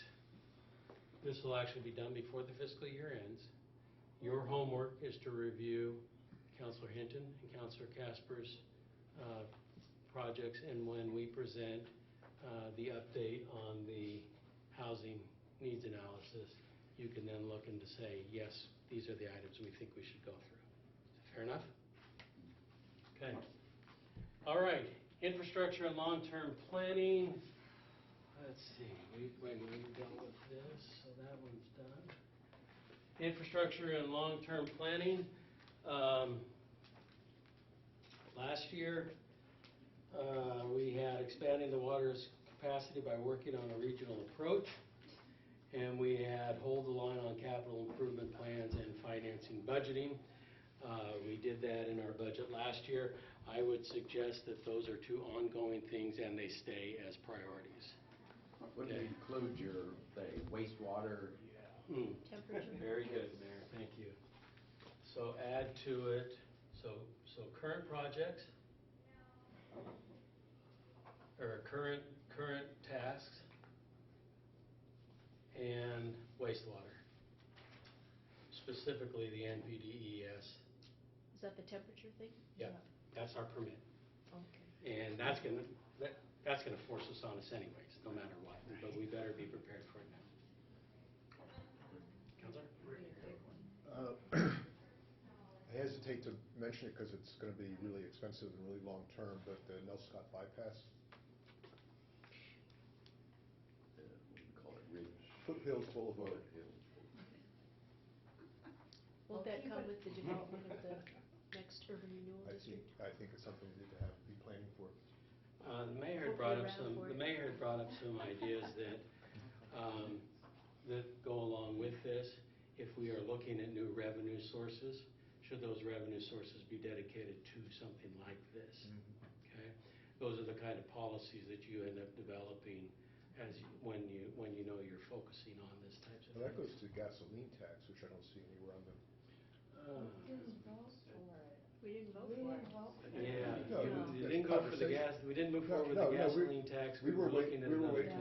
We were waiting for No a, motion, we didn't move it forward. I thought we were waiting for a report on how it might work. too, because I had asked more information. Yeah. No, you got rid of the construction excise tax, you did not get rid of the fuel tax. Thank you. And the mayor has broached the question of, what's the Ashland thing? Prepare food, Beverage tax. prepare food tax. Possible look at Oh, really? food and beverage. Are we as- kidding? Yahas. Those are the only Yeah, 2 Yahas cities. did. So I have 5 tasks. Would be a Counselor? very popular thing for the future Let's states. not of- tax. The rainwater collection, instead of using potable water for things. Let's put that in a little bit broader and then narrow it. Water conservation, including rainwater collection. Right, I mean, if we're using, I saw them use a fire hydrant to sweep a parking lot. Do you know what I mean? It's just crazy to me. And that's the standard. Who was? Parks. City. City?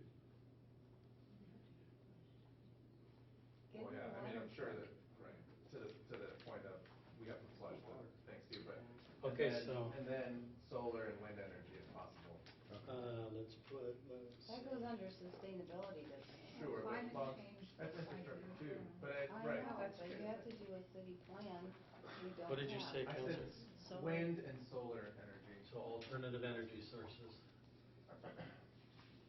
I'm gonna put it over here because I ran out of space. Sure, I mean, it's fine, I'm not gonna stop asking about it. Huh? Wave energy, yeah, they're trying that too. That's not Okay, in our jurisdiction. so when I'm looking at infrastructure, we're maintaining the tasks that we have of expanding the water capacity by working on regional approaches, holding the line capital and financing projects.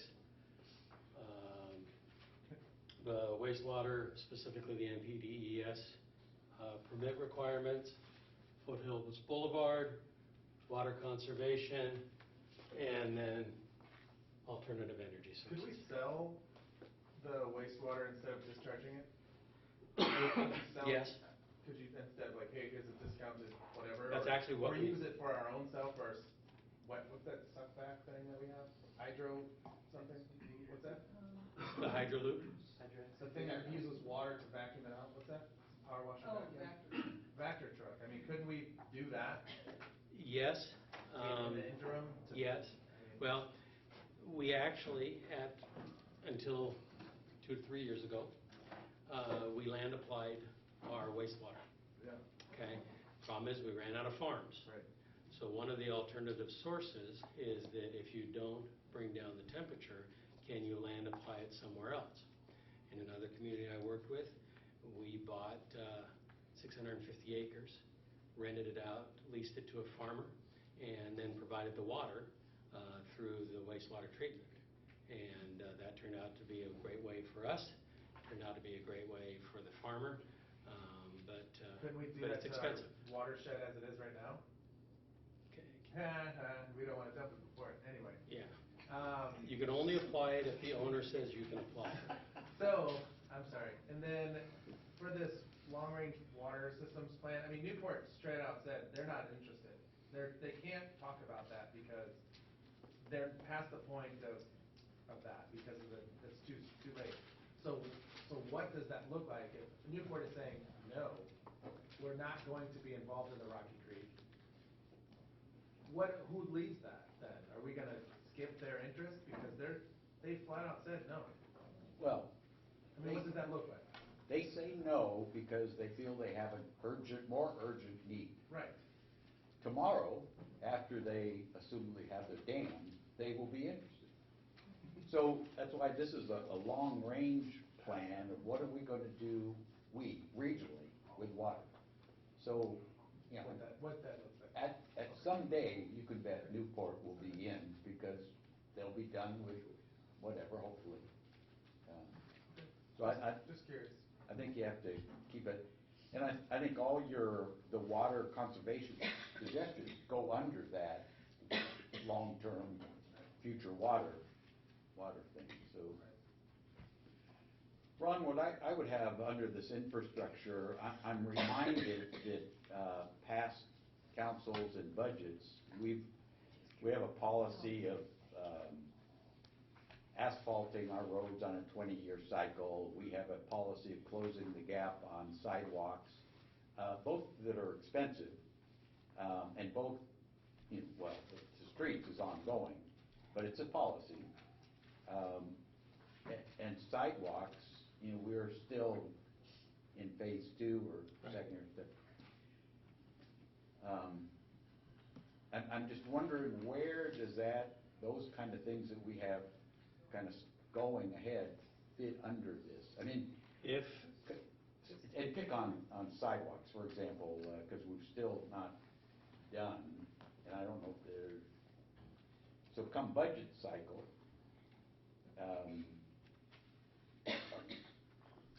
since I don't see sidewalks up here, are we? There's two, well, there's really, it's one question. Do you want to maintain the priorities that you have in this year's budget? Those include that we are on a 20-year program to repave all of our streets, which we know is $400,000 to $500,000 a year. Okay, we are on a program to fill in all the sidewalk gaps along Highway 101. Okay, if that is part of your goal, then your budget will end up reflecting that. So I think the easiest way to state that, Mayor, is to continue the policies we established in last year's budget. So that would be a question. That is a question. Yes. I'm getting yes. Yeah. So we'll put that as part of this goal. It's ongoing. Okay. Yeah, that's what we already. It's a given. Yeah. That's not a decision we're making today, though. No, Correct. Then made. it's already done. Well, it's good to know Yeah. because the budget is prepared by me. And if you were to say, no, we'll scrap all that, then I'd scrap it all. So Well, it's nice just to have a reaffirmation of it. I would have a different priority. When do we talk about that? Well, as far as, what do you mean? First, Huh? first. Well, again, That's why I'm asking, I don't want to inappropriately bring something up, but I also don't want to come to a future meeting and say, well, this has been decided, and now there's no money for PERS. this is actually kind of a real problem I have with Oregon's budgeting system. I don't get to talk to you guys about the budget before it's actually prepared. We kind of do this stuff to influence, but I can almost guarantee you that when I put all of this together, the budget impact will be bigger than our ability to do it. Right. And which means that I'm going to have to make some decisions as to where are the priorities. That's just part of the budgeting process. What you guys will have to do as budget committee members and then as city council members is say yes, no, or modify. And so if you find, for example, you can't do 1.5 million here and you can't do 1.5 million here, how do you divvy it up? I will do my very best to try to make sure that the budget reflects what I hear from you, but ultimately, 8 people on the budget committee will make the determination on whether or not a single line item that I put in is correct. That's actually one of the problems I have with the budgeting process in Oregon, but it is what it is. So, because I can guarantee you that there will be conflict. Almost definitely. Yeah. And so, like I said, I will do my very best. And one thing I can do on all of this as we go through the budget, in either my budget presentation or the budget message itself, more than likely it's going to be the presentation, is that I will show you what went in, what didn't, so that you have the opportunity to then adjust the budget as necessary. One of the reasons why I'm not a huge fan of the budget process in this sense is that this is now my 6th budget here, and there's been very little change to what the budget is that I presented. Now, that could be that I've done a really great job, and I'd like to think that's the case, I did a really great job. Or it could be that it's just hard to get 7 other people to agree with you. Okay? And so when the budget comes in, it's really reflective of the staff put together. Now, hopefully, we've done our job well enough that we're incorporating it, but like I said, ultimately, there are choices that are going to have to be made, and as the chief budget officer, I'm going to have to make those choices. So that's the tough part.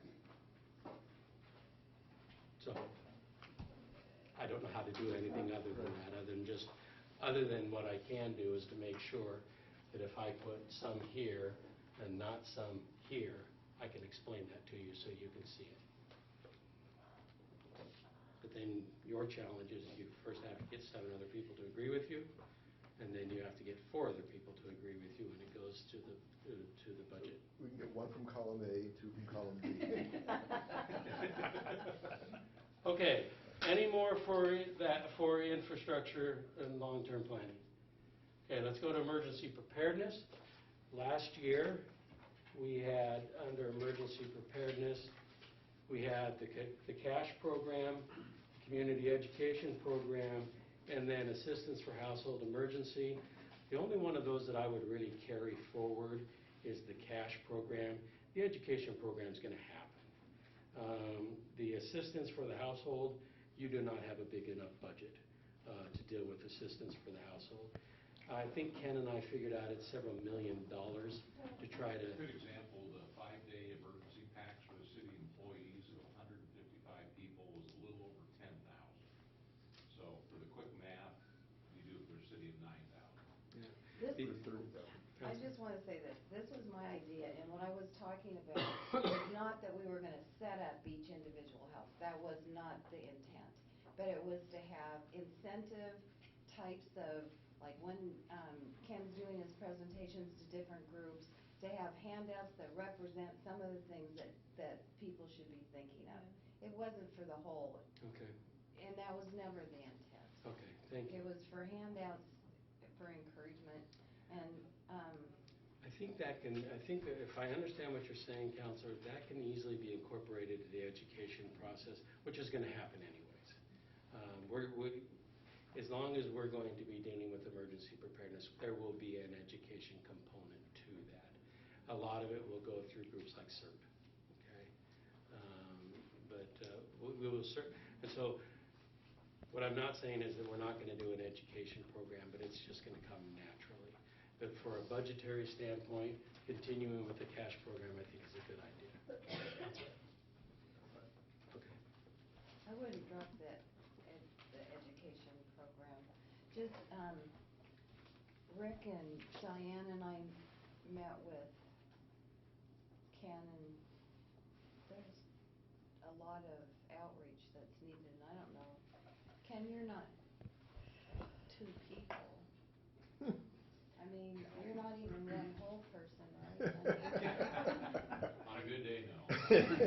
Well, when we talk about community education, if we could just focus on the lodging or hospitality group for our tourists, that we had talked about in our meeting, to me, that would be, if we accomplish that in 2021, that to me would be a great goal. I believe there is a free emergency preparedness program that's offered through the community hall. So I'm hearing two things then. I'm hearing two things from the city council: continue the cash program and continue an education program. Yep. Anything else that you would like to add to that? We had staffing over here, but we'll address that as we develop these programs. So anything else that you would like to work on this one? Okay, the next one we had was in the area of sustainability and / climate change. You have reduce, reuse, recycle, styrofoam bans, curbside waste, speed limit, speed reduction, climate action plan.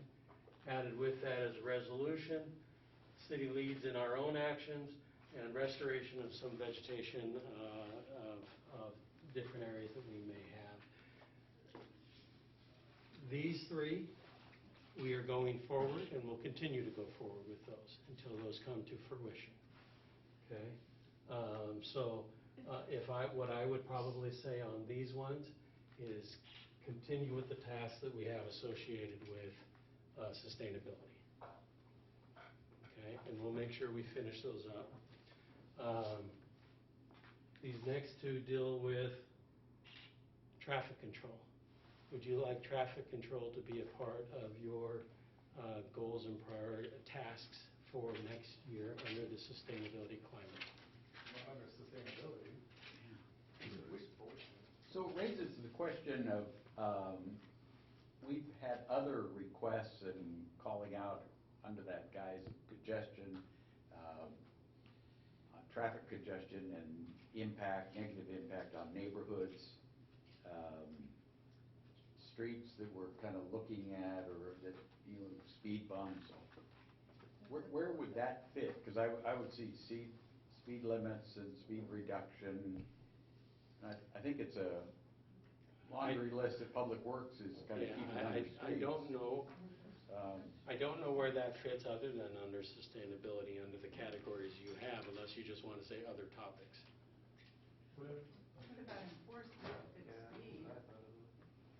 You want to bring it over here and do enforcement under? Where was the no left turn discussion? 'Cause that all seems like traffic flow and We did that under. Doesn't ODOT? We did that under code enforcement. No. Yeah.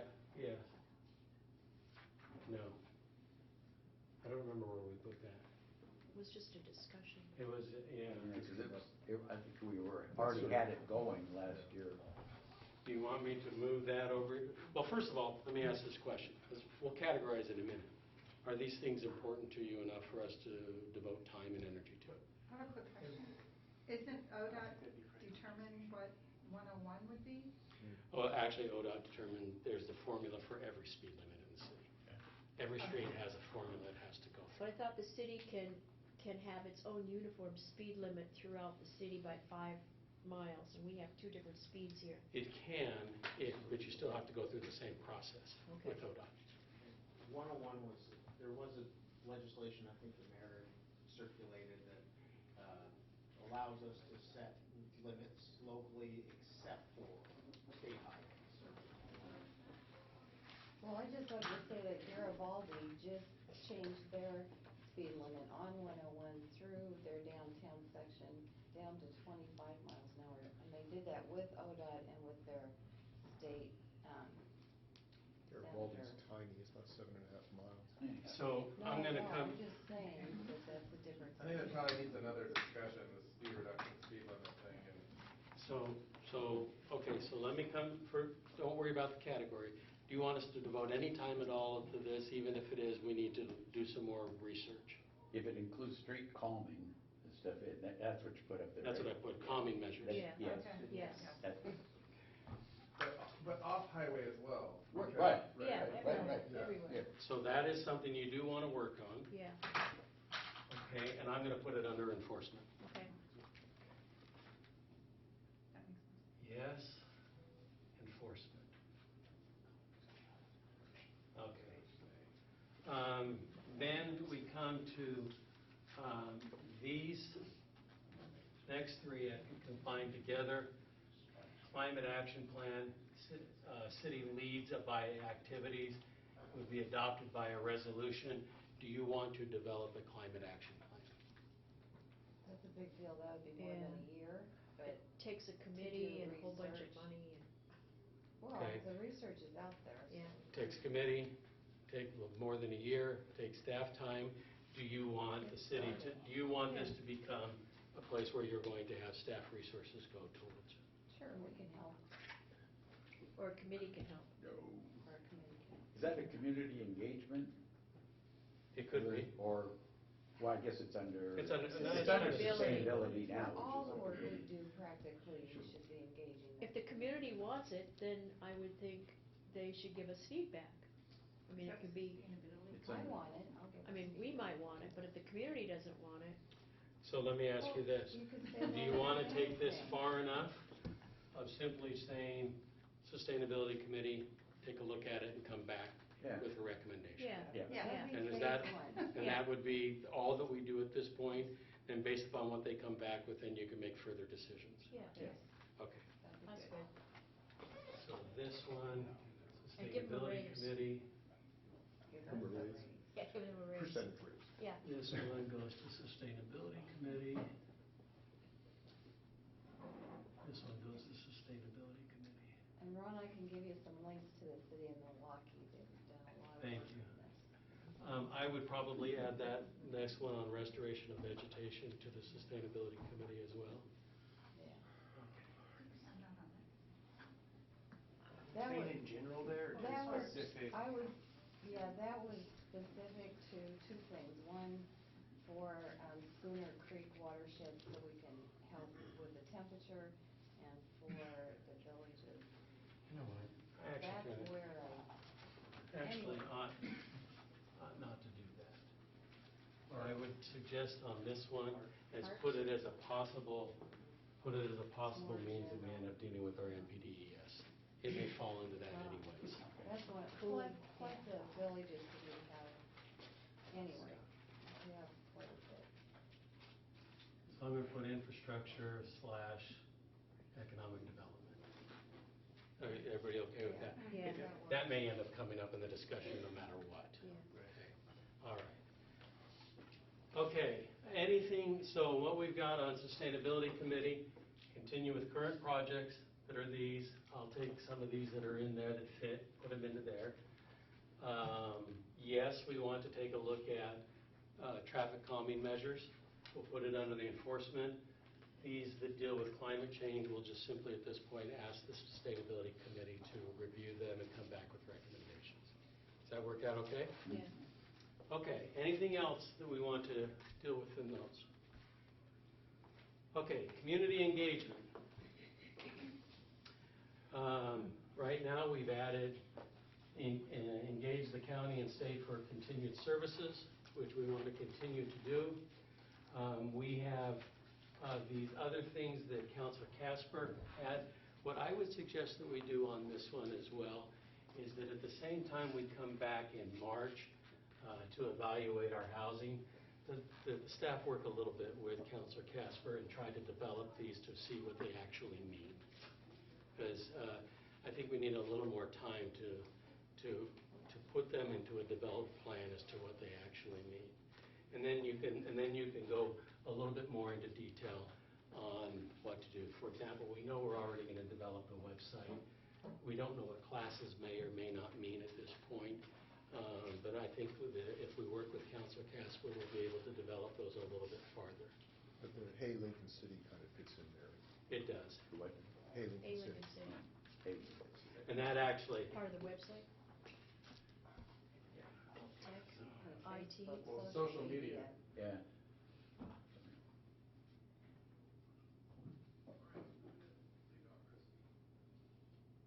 and so this whole category, March 24th council meeting, we'll bring it back as just one of the discussion items, and then you can look at it and develop it a little bit further. Will that work out okay for everybody? Okay. Anything else that we would want to look at, community engagement? What I'm hearing and seeing is what we're all feeling as elected is how do you better communicate with the citizenry? Isn't that, Sure. you know, this and get them knowledgeable if they so desire and communicate that out? Okay. So I'm going to put overall objective, better communication with your constituents. Would that work for you, Councilor Casper? Increase participation and develop skills for civil involvement? Does that mean I give up weekly coffees? Heck, no. Miss it. You give yours up, I'll give it mine meetings and with the public. Give me some feedback. Okay. We only had to use this whiteboard. Not Hey, bad. Yay. We didn't have to go down to the back whiteboard. What are we missing? We did that. Okay, so what happens next is that I'm going to stay here for a little bit, put this all into notes that make sense before I forget everything we did, and then send them to you. This will be on your, well, if I can get it all done, I'll put it on your agenda for next Monday. Otherwise, it will be on for the 24th. And at that point in time, then it's a firm approval of it and say, this is what we want to do. Any questions? 28 minutes to spare. Hey, Not bad. very nice. Yay. All right, thanks, Mayor. Thank you. Back to you. All right. This might be a time if anybody does want to make a comment, thoughts. They sat through all this all morning. From the public? From the public at large? None? All right. I have one question. From the journalism studio? Or public, So, I looked into the minutes of the sustainability committee, and it's a very interesting group. It's talking about a lot of diverse things to do, but one thing that I noticed was that there was a serious discussion about shaming local businesses, in particular Jay's Fish and Chips, for the use of styrofoam containers. I was wondering, is that an official function of this committee? Well, first, if I can, this is goal setting and priorities. Okay. So maybe we can take that up. The other is the committees are advisory committees to the council. So I've not been advised as yet that they haven't come before council. So until that happens. And they're not the only place in town that uses styrofoam either, so. But I'd rather. Regardless. I'd want to stay on topic, which is goal